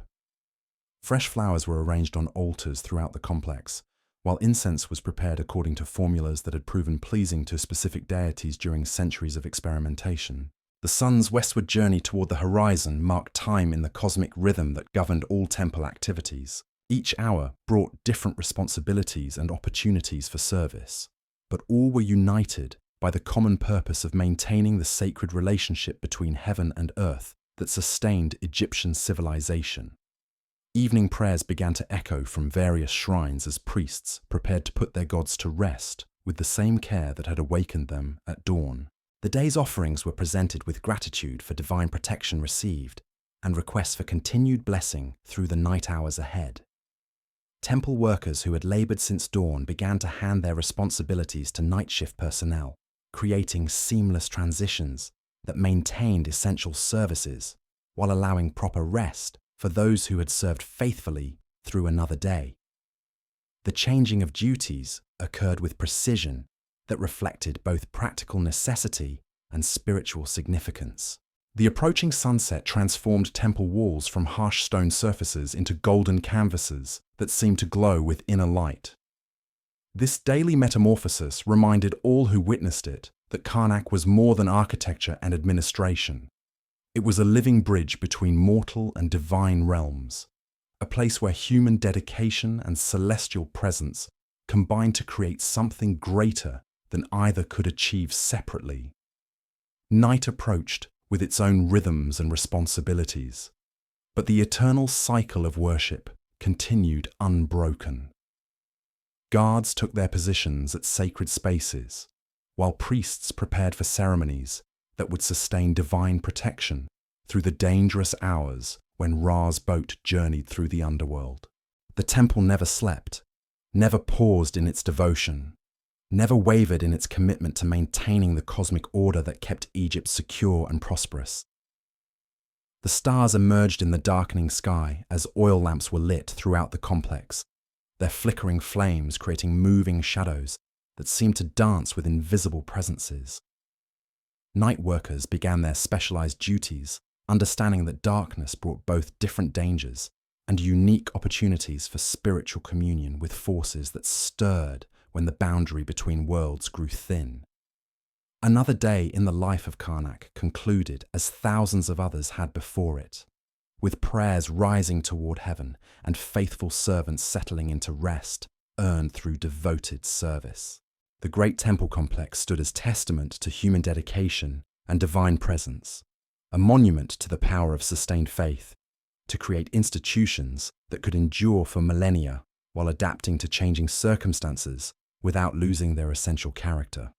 The rhythm of worship that had sustained Egypt through dynasties and conquests continued its eternal beat, each day adding another note to a symphony of devotion that connected every moment to the cosmic harmony that governed all existence.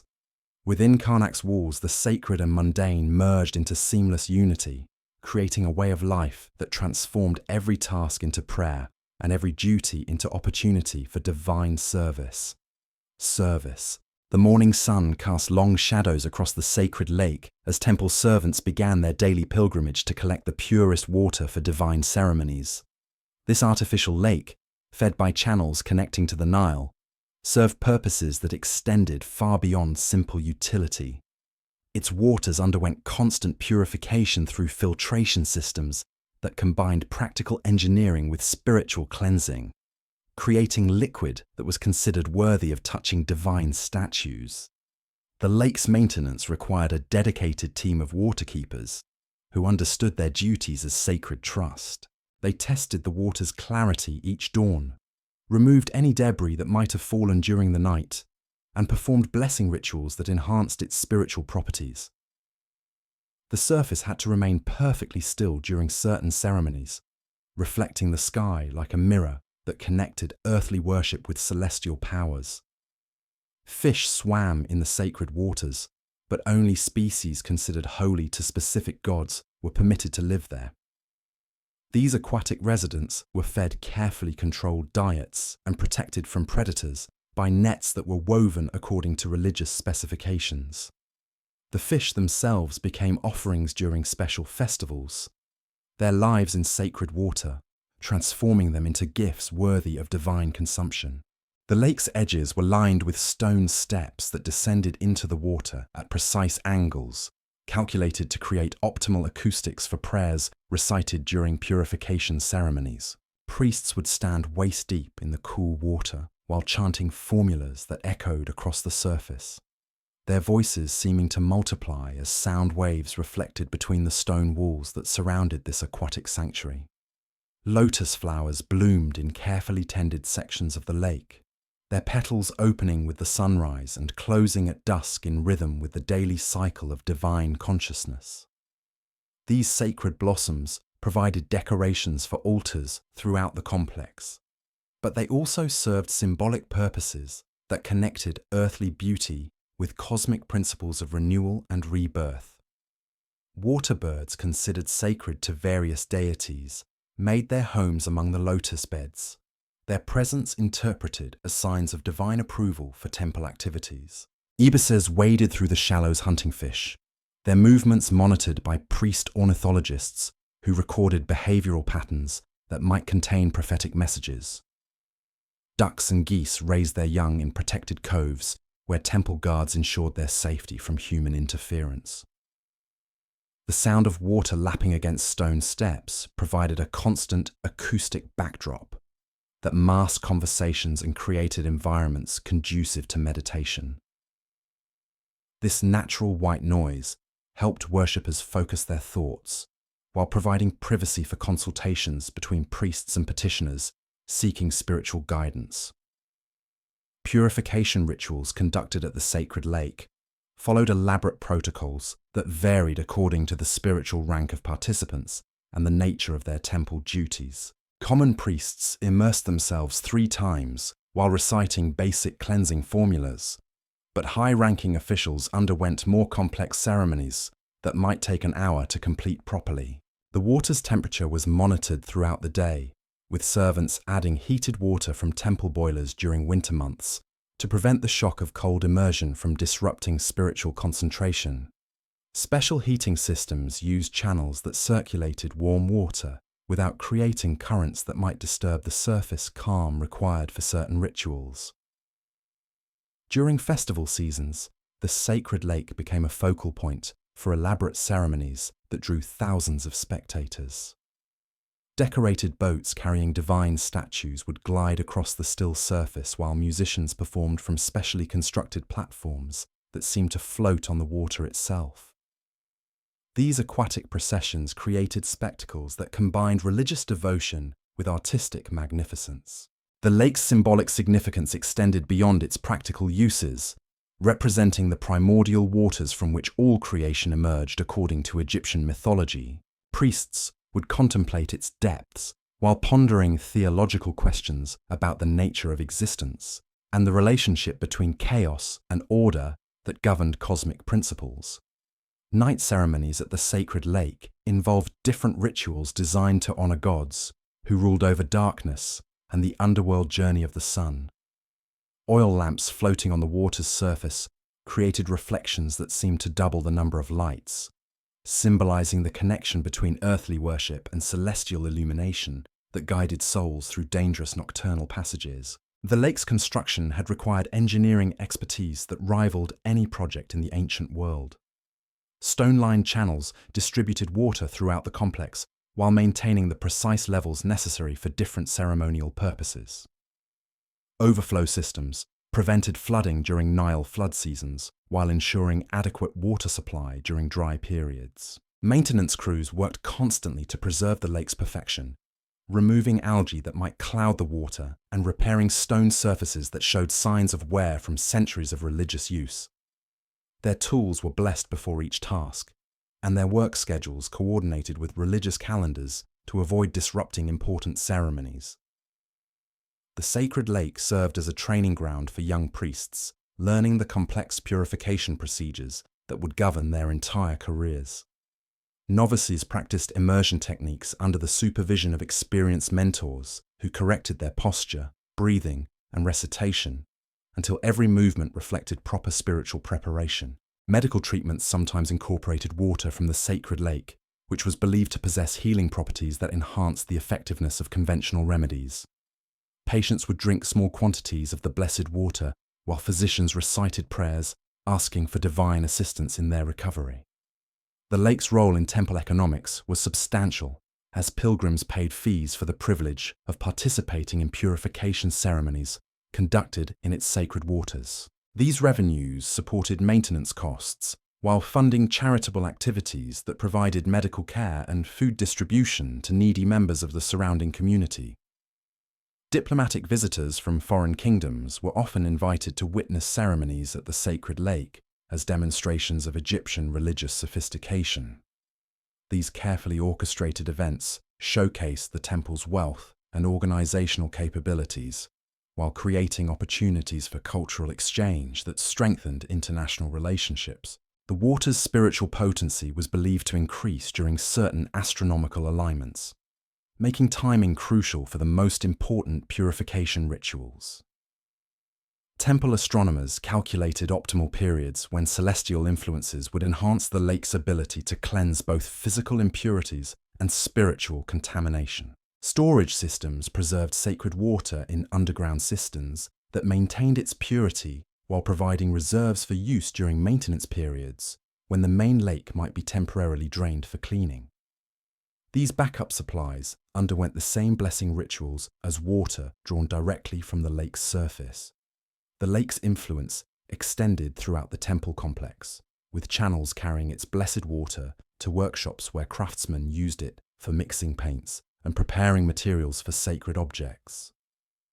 Every drop that touched religious artifacts had to meet the same purity standards maintained in the main basin. Seasonal festivals transformed the sacred lake into a stage for elaborate performances that combined religious drama with spectacular visual effects. Floating platforms supported dancers and musicians who seemed to perform on the water's surface, while fireworks reflected in the still depths created illusions of stars falling from heaven into earthly waters. The lake's management required coordination between multiple temple departments, from the engineers who maintained its mechanical systems to the priests who oversaw its ritual uses. Daily meetings reviewed water levels, scheduled maintenance activities, and planned ceremonial events that might affect normal operations. Training programs for waterkeepers lasted several years and included instruction in engineering principles, religious protocols, and astronomical calculations that determined optimal timing for various water-related ceremonies. Graduates of these programs became specialists, whose expertise was sought by temples throughout Egypt. The sacred lake's reputation extended far beyond Karnak's walls, attracting pilgrims who traveled thousands of miles specifically to experience purification in its blessed waters. Accommodations for these visitors required extensive support facilities that provided lodging, meals, and guidance for people unfamiliar with temple protocols. Security around the lake operated according to different principles than those governing other temple areas, as the water's sacred nature required protection from contamination that might compromise its spiritual effectiveness. Guards trained in both martial skills and religious law ensured that only authorized personnel could approach the water's edge. The lake's seasonal cycles reflected the broader rhythms that governed all temple activities, with different ceremonies appropriate for different times of year. Spring brought renewal rituals that celebrated rebirth and growth, while autumn ceremonies honored the harvest and prepared for winter's contemplative period. Architectural features surrounding the lake created acoustic environments that enhanced the spiritual impact of ceremonies conducted on its banks. Stone surfaces were shaped to reflect sound in patterns that amplified prayers, while creating echo effects that seemed to carry words directly to divine ears. The sacred lake stood as perhaps the most perfect example of how Karnak integrated practical necessity with spiritual significance, creating infrastructure that served both earthly needs and celestial purposes. Its waters connected every aspect of temple life to the cosmic principles that governed Egyptian civilization, making it truly the liquid heart of this vast religious enterprise. As afternoon shadows grew longer and evening approached, priests gathered at the lake's edge for the daily sunset ceremony that honored Ra's journey into the underworld. Their reflections in the still water created mirror images that seemed to double their prayers, sending devotions both upward to heaven and downward into the depths where hidden powers stirred with the approach of night. The sacred lake's endless cycle of purification and renewal embodied the eternal rhythms that sustained all life along the Nile, its waters flowing from divine source to earthly service and back again in patterns that connected every drop to the cosmic ocean, from which all creation emerged and to which it would ultimately return. The evening purification ceremony concluded as the last ripples faded from the sacred lake's surface, leaving behind mirror-perfect stillness that reflected the first stars appearing in the darkening sky.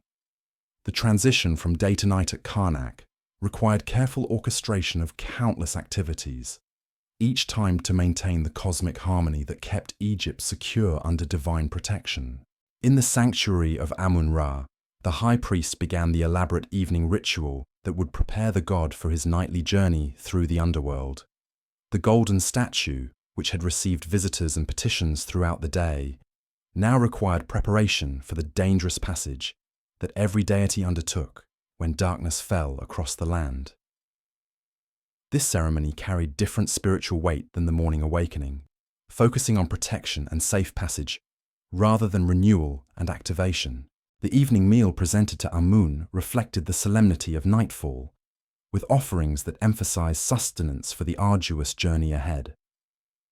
Roasted fowl seasoned with herbs that grew only in temple gardens, fresh fish caught that morning in the sacred lake, fruits preserved according to ancient techniques that concentrated their spiritual essence, and wine from vineyards that had produced for the gods since the earliest dynasties.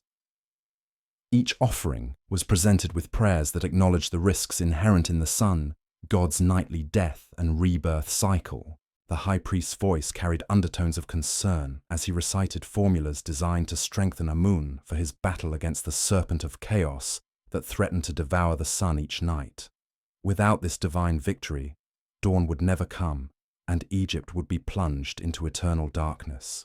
The sanctuary doors were sealed with special care.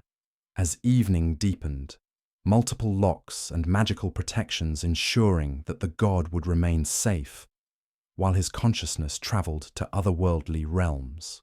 Wax seals impressed with the high priest's personal cartouche marked each closure, creating barriers that would reveal any unauthorized entry during the vulnerable night hours. Throughout the temple complex, similar evening rituals unfolded at dozens of smaller shrines, where lesser deities prepared for their own nocturnal journeys.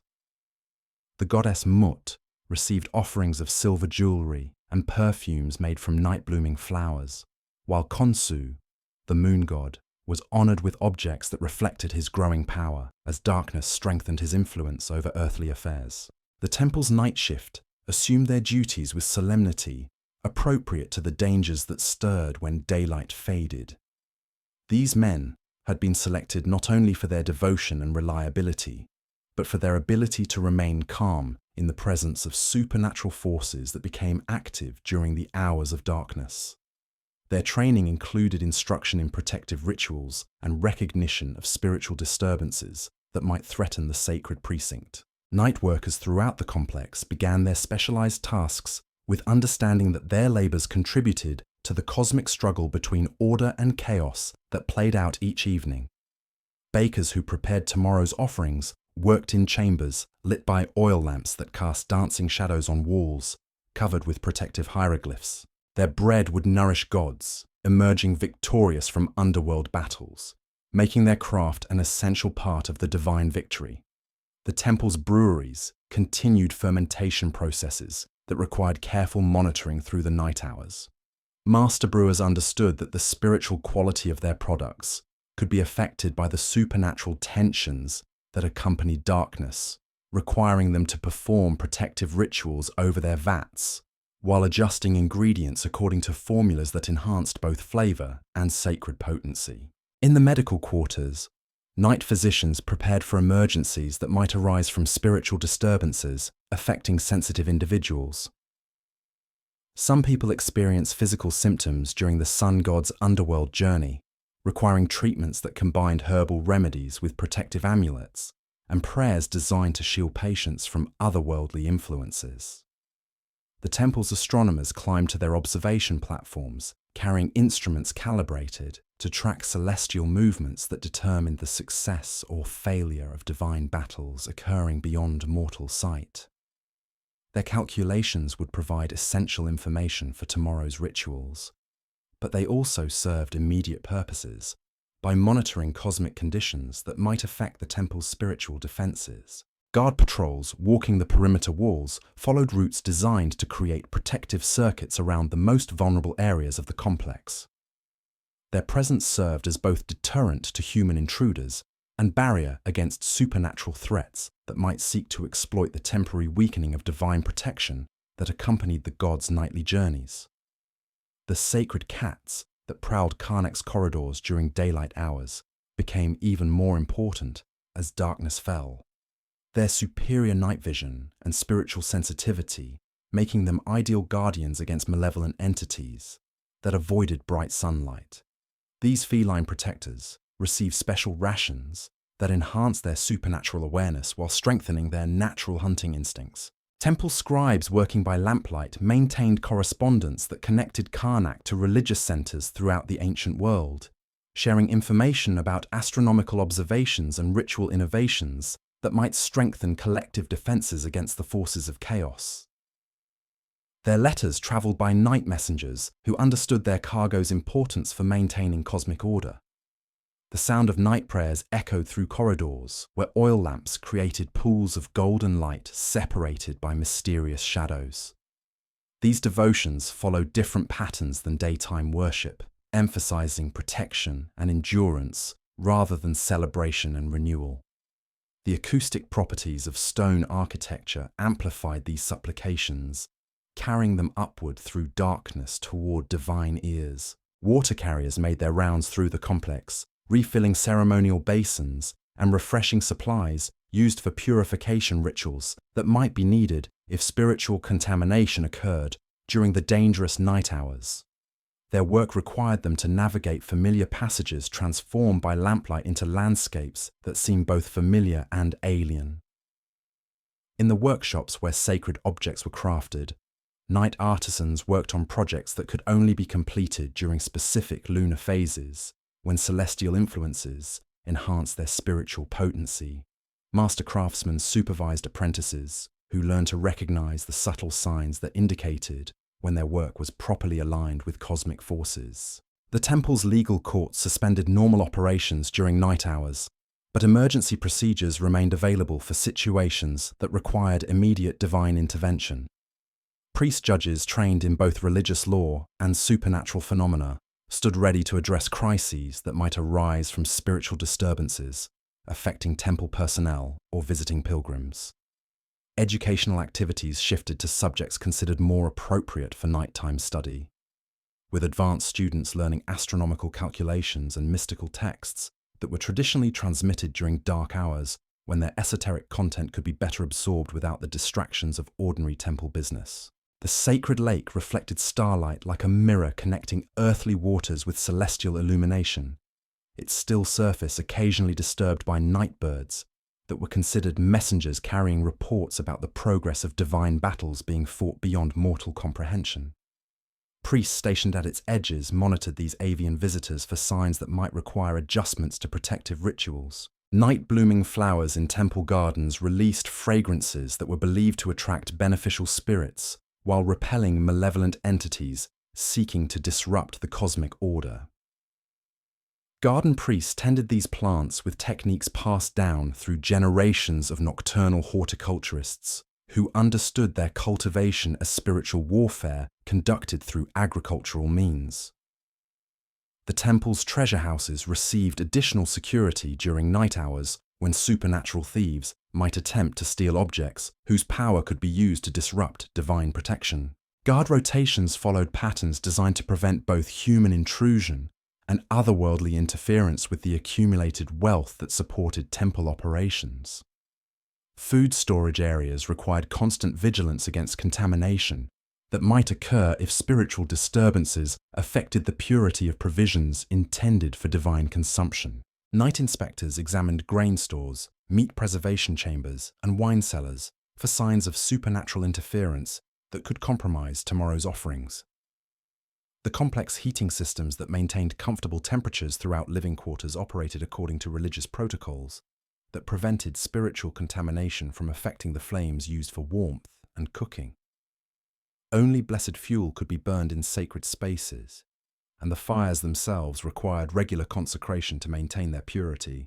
Administrative offices maintained skeletal staffs during night hours to handle urgent communications that might arrive from distant temples or government officials dealing with supernatural emergencies. These night scribes understood their communications duties as essential links in the network of divine protection that safeguarded Egypt from cosmic threats.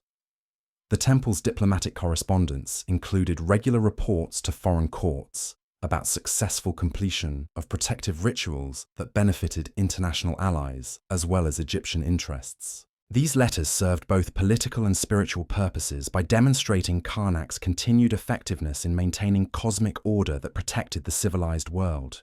Musical rehearsals continued through the night hours as performers prepared for dawn ceremonies that would celebrate divine victory over the forces of chaos.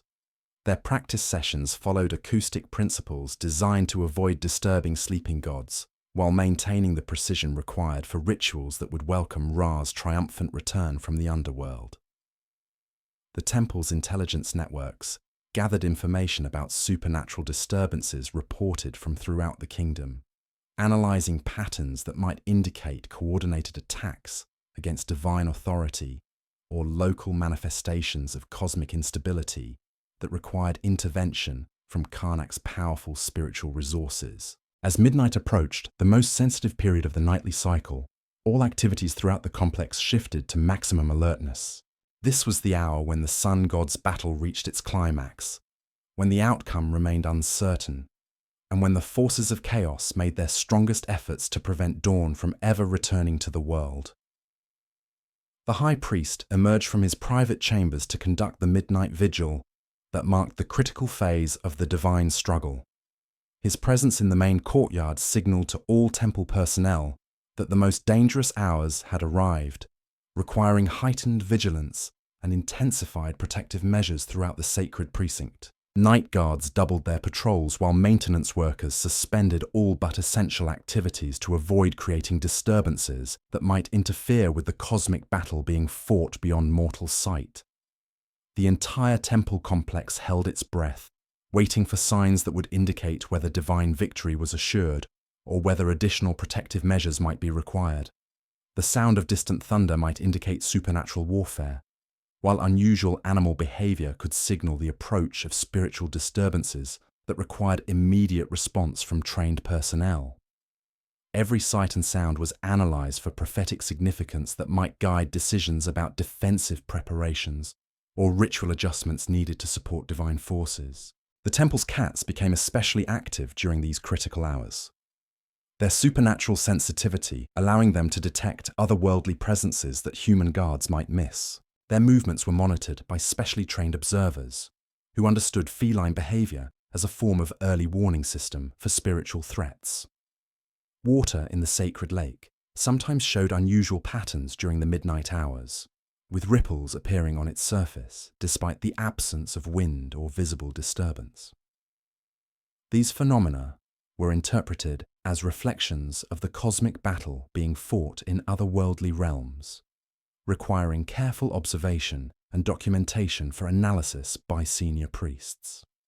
The oil lamps throughout the complex were tended with extra care during these vulnerable hours, as their flames served as beacons that guided beneficial spirits while creating barriers against malevolent entities. Lampkeepers understood their duties as essential contributions to the temple's collective defense against supernatural threats.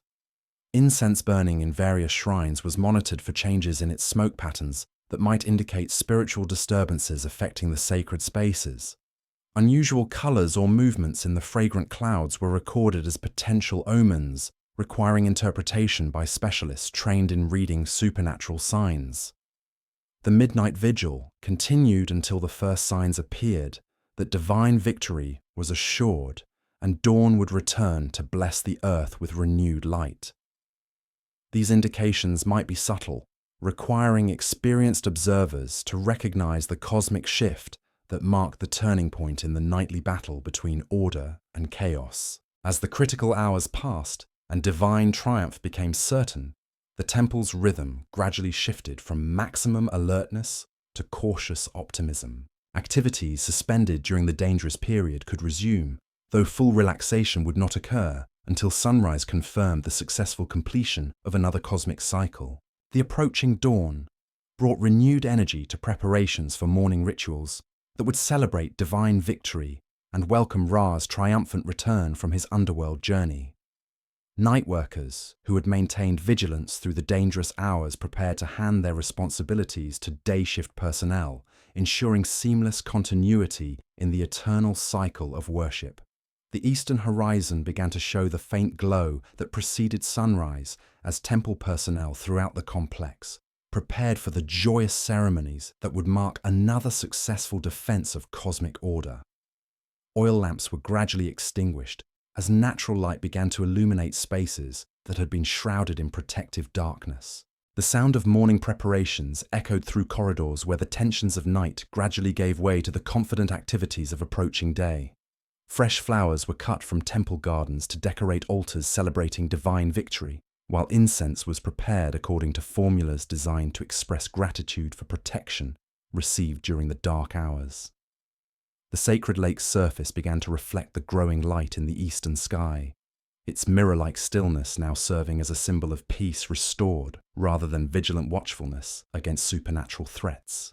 The successful passage through another night of cosmic danger called for Thanksgiving rituals that would acknowledge divine protection while preparing for another day of worship.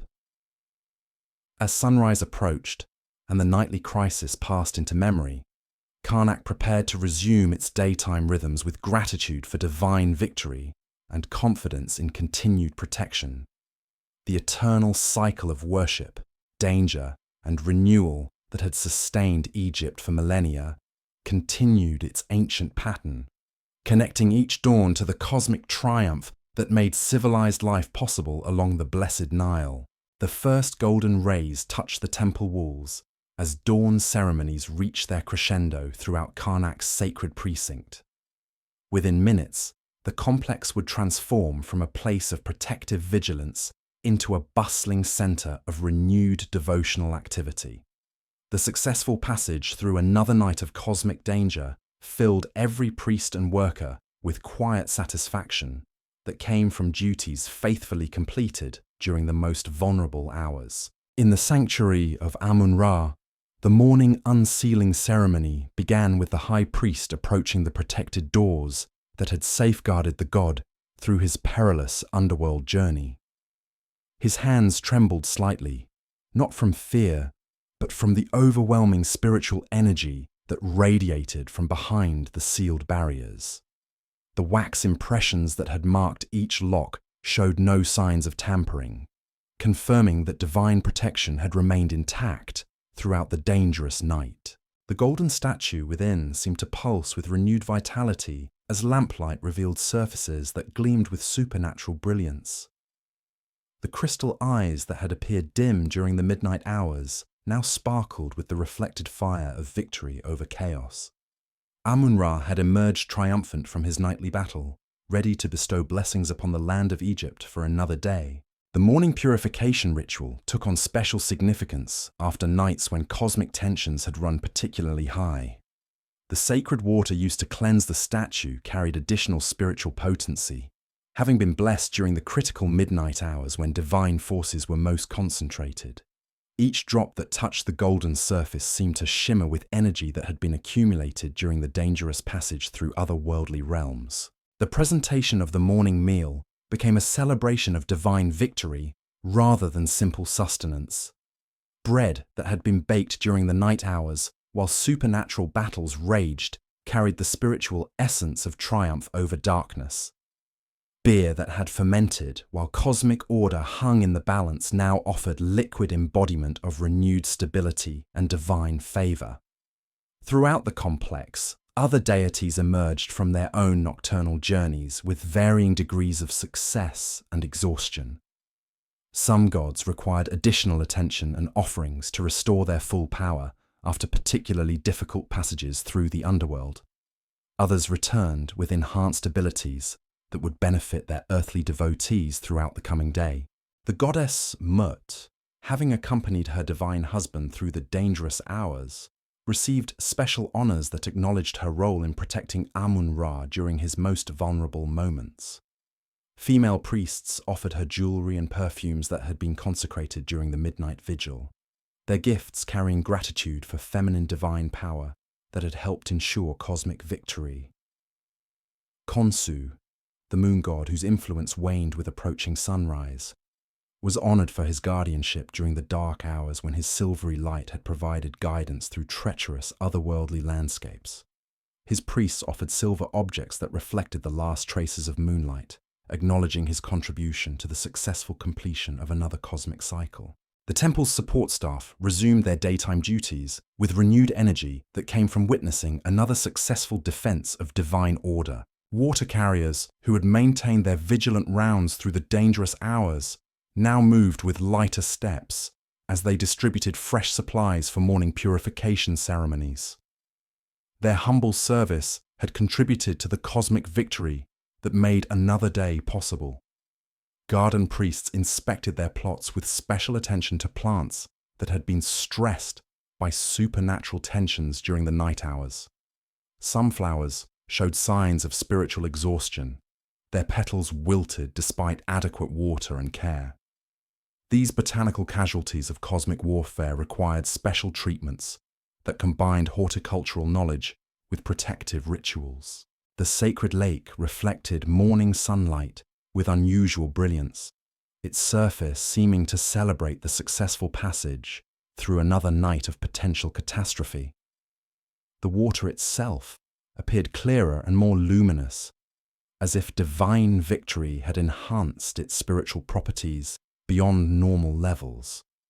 Purification ceremonies conducted in these enhanced waters would carry additional potency throughout the day. Construction crews who had suspended their activities during the critical midnight hours returned to their projects with understanding that their work contributed to structures that had successfully weathered another supernatural storm. Every stone they placed, every wall they raised, added to the fortress-like strength that protected divine residents from cosmic threats. The temple workshops hummed with renewed activity as craftsmen resumed projects that required divine inspiration for their completion. Master artisans who had spent the dark hours in protective meditation now found their creative abilities enhanced by proximity to divine forces that had emerged victorious from otherworldly battles. Scribes working in the administrative offices began their daily tasks with gratitude for divine protection that had preserved the records and communications essential for temple operations. Their careful documentation of night events would provide valuable information for analyzing patterns of cosmic disturbance that might affect future defensive preparations. The temple's educational facilities welcomed students with special lessons that incorporated the previous night's cosmic events into their curriculum. Young men learning to become priests needed to understand how supernatural warfare affected earthly affairs, preparing them for careers that would require them to navigate both mundane administration and otherworldly challenges. Medical personnel evaluated patients who might have been affected by the spiritual tensions that accompanied divine battles. Some individuals were particularly sensitive to cosmic disturbances, requiring treatments that addressed both physical symptoms and spiritual imbalances caused by exposure to supernatural forces. The temple's military garrison conducted morning inspections with particular attention to weapons and equipment that might have been affected by otherworldly influences during the dangerous hours. Blessed arms required regular consecration to maintain their effectiveness against both earthly enemies and supernatural threats. Diplomatic correspondence prepared during the morning hours carried special significance, as foreign courts eagerly awaited confirmation that Karnak's protective rituals had successfully maintained cosmic order for another cycle. These letters serve both political and spiritual purposes by demonstrating Egypt's continued divine favor to international allies. The sacred cats that had prowled the corridors during the night hours now basked in sunny courtyards, their supernatural vigilance relaxing as daylight confirmed the successful completion of their protective duties. Temple staff rewarded these feline guardians with special treats that acknowledged their contributions to collective security. Musicians rehearsing for the day's ceremonies incorporated triumphant themes that celebrated divine victory into their traditional melodies. Their music would carry emotional resonance that reflected the community's gratitude for protection received during the vulnerable night hours, creating acoustic environments that enhanced worship throughout the complex. The temple's intelligence networks compiled reports from throughout Egypt about supernatural phenomena observed during the previous night, analyzing regional patterns that might indicate broader cosmic trends requiring attention from Karnak's spiritual authorities. This information would influence decisions about ritual adjustments and defensive preparations for future nights. As morning progressed toward midday, the temple's rhythm settled into patterns that balanced gratitude for protection received with preparation for challenges that would inevitably accompany the next cycle of cosmic warfare. Every activity carried awareness that divine victory was temporary, requiring constant vigilance and renewed commitment to maintaining the sacred order. The high priest emerged from the sanctuary carrying news of Amun-Ra's successful journey that would be shared throughout the complex and beyond. His announcement that the god had emerged victorious from another night of cosmic battle brought visible relief to faces that had carried tension through the dangerous hours. Administrative meetings convened to review the previous night's events and plan adjustments to defensive procedures based on lessons learned during the latest cosmic crisis. Department heads shared observations about supernatural phenomena affecting their areas of responsibility, creating comprehensive assessments that would guide future protective measures. The temple's economic operations resumed with special attention to offerings and donations that had been promised in exchange for divine protection during the night hours. Wealthy patrons who had pledged additional support if their prayers were answered arrived to fulfill their commitments, their contributions adding to resources available for maintaining cosmic defenses. Trade delegations that had delayed their arrivals due to supernatural disturbances now approached the temple complex with confidence restored by news of divine victory. International merchants understood that cosmic stability was essential for successful commercial ventures, making Karnak's protective capabilities valuable assets for economic relationships.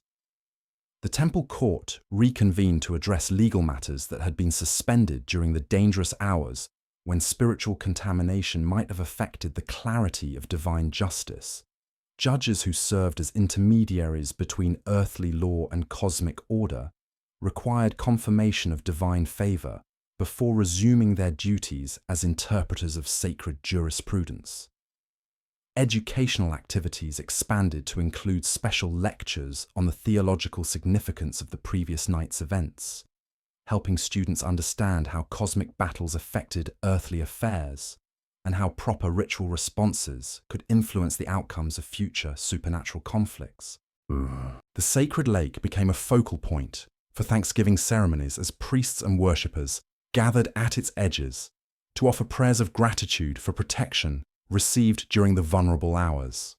The water's enhanced spiritual properties made it an ideal medium for expressing appreciation that would reach divine ears with particular clarity. Medical treatments incorporated blessed water and consecrated herbs that had absorbed spiritual energy during the cosmic battle, creating remedies with enhanced healing properties that reflected divine favor, won through successful defense of cosmic order. Patients who receive these enhanced treatments often experience recoveries that seem miraculous by ordinary standards. The temple's architectural planning incorporated lessons learned about structural vulnerabilities that had been revealed during the supernatural stresses of the previous night. Master builders analyzed how different materials and construction techniques had responded to otherworldly pressures, using this information to strengthen future projects. Food preparation for the day's offerings reflected the enhanced spiritual atmosphere that accompanied divine victory, with cooks selecting ingredients and preparation methods that would create meals worthy of gods who had emerged triumphant from cosmic warfare. These enhanced offerings would carry additional potency that acknowledged divine achievements. The temple's astronomical observations took on special significance as skywatchers calculated how celestial alignments had influenced the previous night's cosmic battle and what future configurations might affect upcoming supernatural conflicts. Their calculations would determine optimal timing for defensive rituals and protective ceremonies. Security protocols were reviewed and updated based on observations about how supernatural threats had manifested during the dangerous hours, with guard procedures adjusted to address vulnerabilities that had been identified through direct experience with otherworldly challenges. The complex systems that supplied water, food, and other necessities throughout the temple received special attention to ensure that divine victory had not been compromised by contamination or disruption of essential services. Every aspect of temple infrastructure required verification that it remained suitable for supporting renewed worship activities. As the morning advanced toward the heat of midday, the temple community settled into rhythms that balanced celebration of cosmic victory with practical preparation for future challenges. Divine triumph was temporary, requiring constant vigilance and renewed dedication to maintaining the sacred relationships that protected Egypt from supernatural threats. The eternal cycle of worship, danger, and renewal continued its ancient pattern as another day began in the life of Karnak. Each dawn brought gratitude for protection received and commitment to maintaining the spiritual defenses that had preserved cosmic order through countless nights of supernatural warfare. The sun climbed higher in the Egyptian sky as thousands of people throughout the temple complex resumed their daily duties with hearts lightened by divine victory and minds focused on the sacred work that would prepare them for whatever cosmic challenges awaited with the next setting sun. The morning's triumphal energy gradually gave way to the steady rhythms of sustained devotion as Karnak prepared to face another day in its endless mission of maintaining harmony between heaven and earth. The teenage girl who had once entered these walls as a powerless concubine could never have imagined the cosmic forces that protected the sacred space where her own transformation had begun, forces that continued their eternal vigil over the greatest temple complex ever built by human hands. Within these blessed walls, where gods walked among mortals and cosmic battles were fought and won each night, the rhythm of eternal worship continued unbroken, connecting each moment to the divine order that sustained all life along the sacred Nile. The greatest testament to human devotion stood ready to face whatever challenges awaited, secure in the knowledge that divine protection had proven itself once again through another successful passage from darkness into light. The midday sun blazed overhead as temple activities shifted into patterns adapted to Egypt's relentless heat. Workers sought shade in covered corridors and workshops, while essential services continued with modified schedules that balanced human comfort with divine requirements. The successful completion of morning rituals had created an atmosphere of spiritual satisfaction that permeated every corner of the vast complex. In the sanctuary kitchens, master cooks prepared the elaborate midday meal that would honor Amun-Ra at the peak of his daily power. The god's triumph over nocturnal chaos had enhanced his divine appetite, requiring offerings that reflected both gratitude for victory achieved and supplication for continued protection. Roasted beef from cattle that had grazed in temple pastures, bread shaped into sacred symbols, fruits preserved in honey that captured eternal sweetness, and wine aged in chambers blessed by generations of priests. The presentation of this meal required choreographed precision as servers moved through the sanctuary in patterns that had been refined over centuries of daily practice. Each priest carried specific items at precise moments, their movements creating visual prayers that complemented the spoken liturgy. The high priest's voice rose and fell in rhythms that matched the placing of dishes, transforming practical feeding into transcendent worship. The temple's administrative heart pulsed with activity as hundreds of scribes processed the constant flow of information that kept Karnak connected to every corner of Egyptian civilization.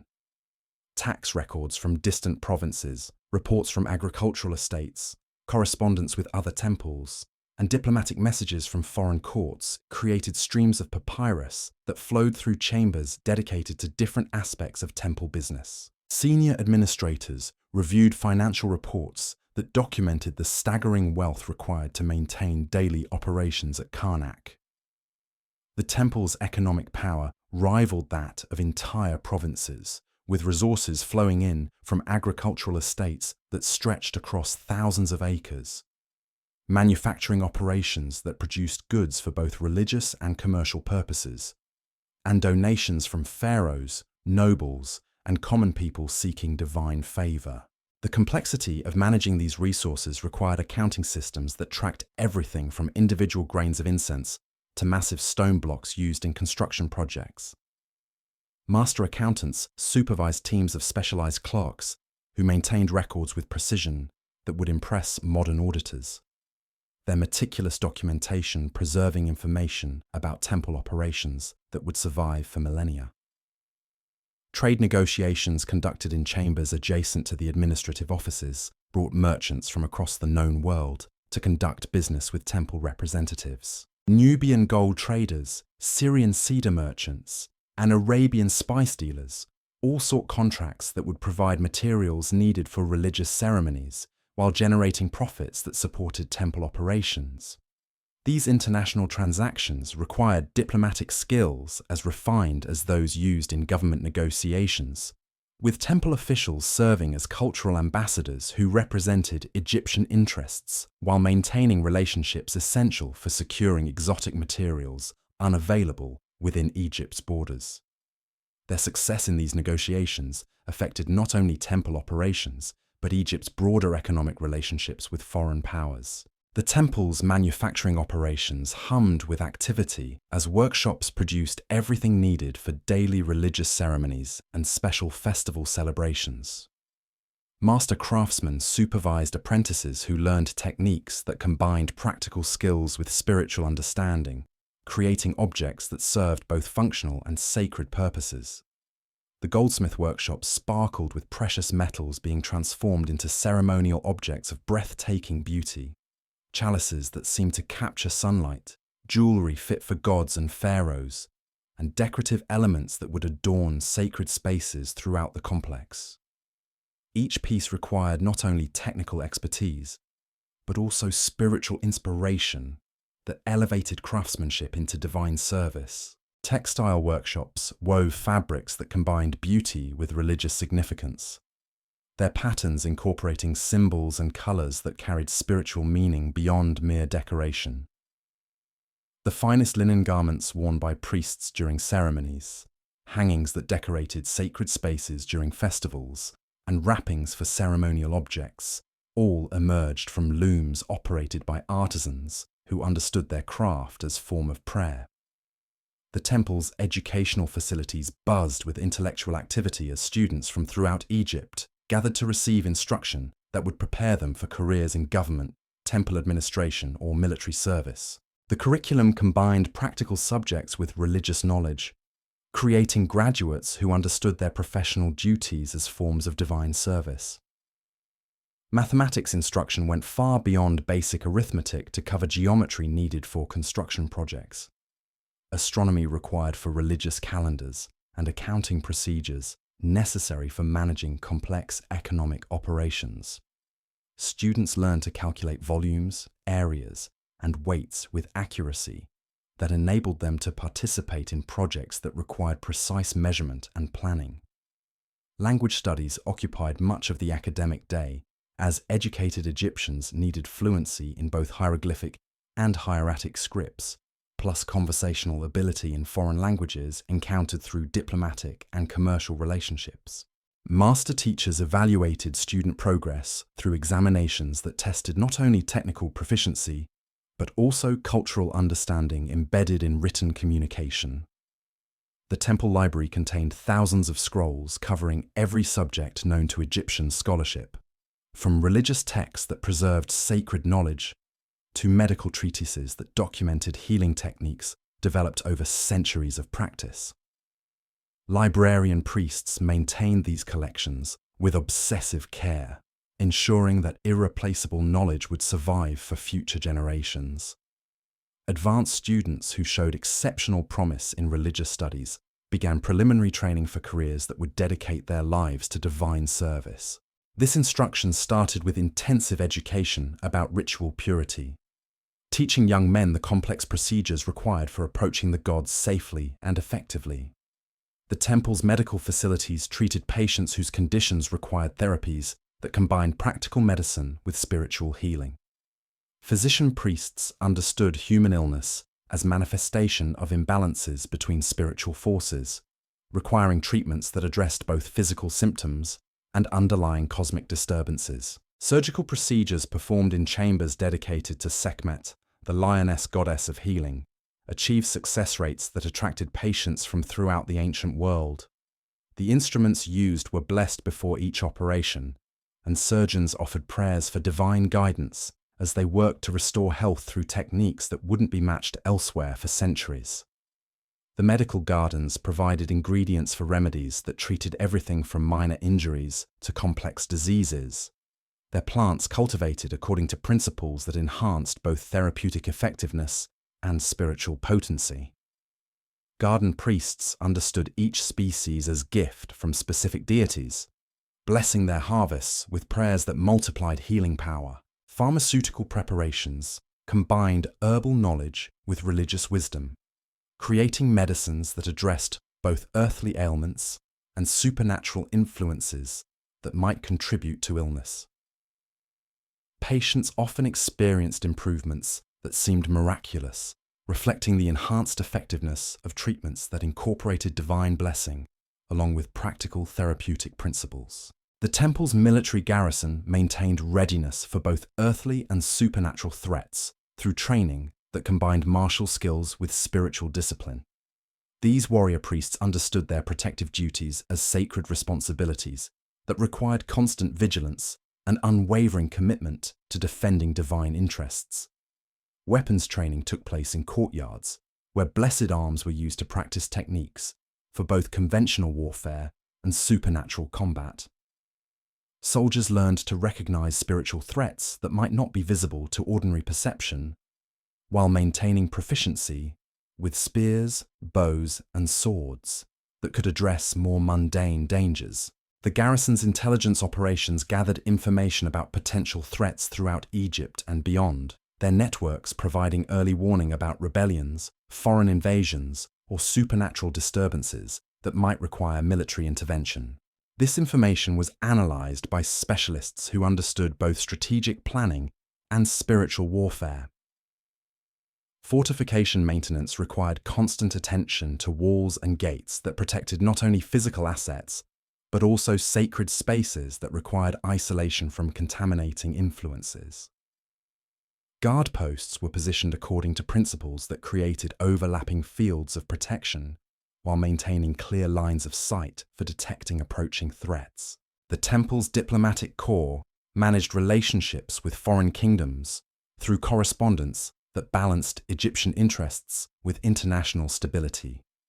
These priest diplomats understood their communications as extensions of temple authority that projected Egyptian power while maintaining peaceful relationships essential for trade and cultural exchange. Foreign delegations received ceremonial welcomes that showcased temple wealth and organizational sophistication, while creating opportunities for intelligence gathering about international developments that might affect Egyptian security. These carefully orchestrated events demonstrated divine favor while assessing foreign intentions and capabilities. Cultural exchanges facilitated through diplomatic channels brought foreign scholars, artists, and craftsmen to Karnak, where they could observe Egyptian techniques while sharing knowledge from their own civilizations. These interactions enhanced temple capabilities while projecting Egyptian influence throughout the ancient world. The temple's agricultural operations managed vast estates that provided food for thousands of people, while generating surplus crops that could be sold to support other temple activities. Master farmers coordinated planting schedules that maximized productivity while maintaining soil fertility through crop rotation and careful land management. Irrigation systems channeled Nile water to fields throughout the temple's agricultural domain, their engineering representing achievements that enabled cultivation of crops far from the river's natural flood zone. These channels required constant maintenance by workers who understood their duties as sacred service that sustained divine institutions. Livestock operations raised cattle, goats, and poultry that provided both food and materials for religious ceremonies, their management requiring expertise in animal husbandry, combined with understanding of ritual requirements for creatures destined for divine service. The finest animals lived pampered lives before their sacred sacrifice honored the gods. Storage facilities preserved harvested crops through techniques that prevented spoilage while maintaining the quality required for divine offerings. Granaries that could store enough grain to feed a city for years represented economic security that enabled temple operations to continue regardless of variations in agricultural productivity. The temple's construction projects continued throughout the complex, as each pharaoh sought to leave his mark through additions that would honor the gods while memorializing royal piety. Master architects supervised teams of workers who cut and shaped stone with techniques that had been refined over millennia of monumental building. Quarrying operations extended far into the desert, where workers extracted limestone and sandstone needed for constant construction and repair. The precision required for cutting blocks that would fit together with joints so tight that knife blades could not slip between them demanded skills that combined engineering knowledge with artistic sensitivity. Transportation of massive stones from quarries to construction sites required engineering marvels that showcased Egyptian ingenuity in moving objects weighing several tons across considerable distances. Teams of workers used wooden rollers, rope systems, and carefully constructed ramps to accomplish feats that would challenge modern equipment. The afternoon heat began to moderate as shadows lengthened across courtyards where workers had sought relief during the most oppressive hours. Activities that had been suspended or reduced during the blazing midday gradually resumed as temperature conditions became more tolerable for sustained labor. Pilgrims who had arrived during the cooler morning hours now prepared to participate in afternoon ceremonies that would complete their devotional visits to Karnak. These worshippers came from throughout Egypt and beyond, their journeys representing investments of time and resources that demonstrated the temple's far-reaching influence. The great courtyard filled with suppliants carrying offerings that reflected their circumstances and spiritual needs. Farmers brought produce from their fields, merchants offered goods acquired through trade, and nobles presented precious objects that demonstrated their wealth while seeking divine favor for their enterprises.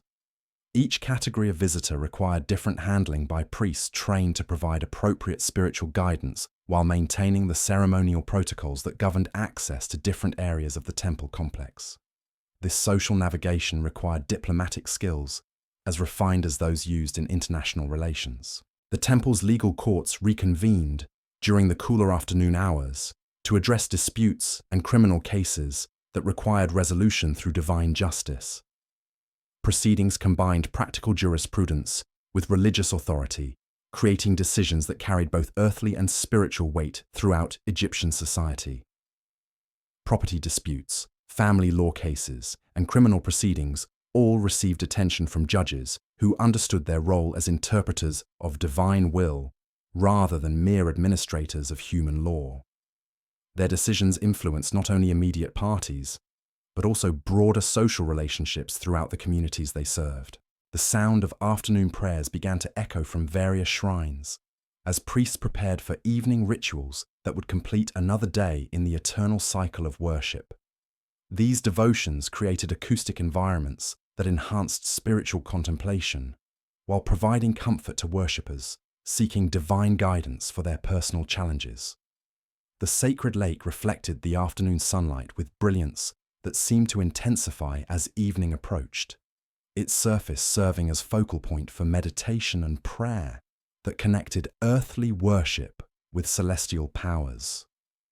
Priests gathered at its edges for ceremonies that honored the water's role in maintaining spiritual purity throughout the complex. As shadows grew longer and evening approached, the eternal rhythm prepared to complete another revolution in the cosmic cycle that sustained Egypt through divine protection. The gods would soon require their evening meals and bedtime rituals, while the human community that served them prepared for another night of vigilant guardianship over the sacred spaces that connected heaven and earth. As our gentle journey through the sacred halls of Karnak draws to a close, we've walked alongside the priests and workers who kept this magnificent temple alive for over 2,000 years. From the first whispered prayers at dawn to the protective vigils through dangerous nights, we've witnessed a devotion so complete it transformed every mundane task into sacred service. The rhythms we've experienced together, the daily awakening of Amun-Ra, the careful tending of sacred waters, the endless cycle of offerings and prayers, all speak to something profound about human dedication. These weren't just religious rituals, but the heartbeat of a civilization that understood its survival depended on maintaining harmony between heaven and earth. Tonight, as you drift towards sleep, perhaps you'll carry with you the image of those oil lamps flickering in stone corridors, the sound of ancient prayers echoing through time, and the peaceful knowledge that for 20 centuries, faithful servants maintained their watch over the gods who protected Egypt. The stones of Karnak still stand today, weathered by time, but eternal in their testimony to what human devotion can achieve when sustained across generations. Thank you for joining me on this tranquil exploration of ancient wonders. If this journey through the temple's sacred rhythms brought you peace, I'd be grateful if you'd subscribe for more gentle travels through history's most fascinating places. Sweet dreams, friend, and may your rest be as peaceful as the sacred lake reflecting starlight over the eternal temple of Karnak.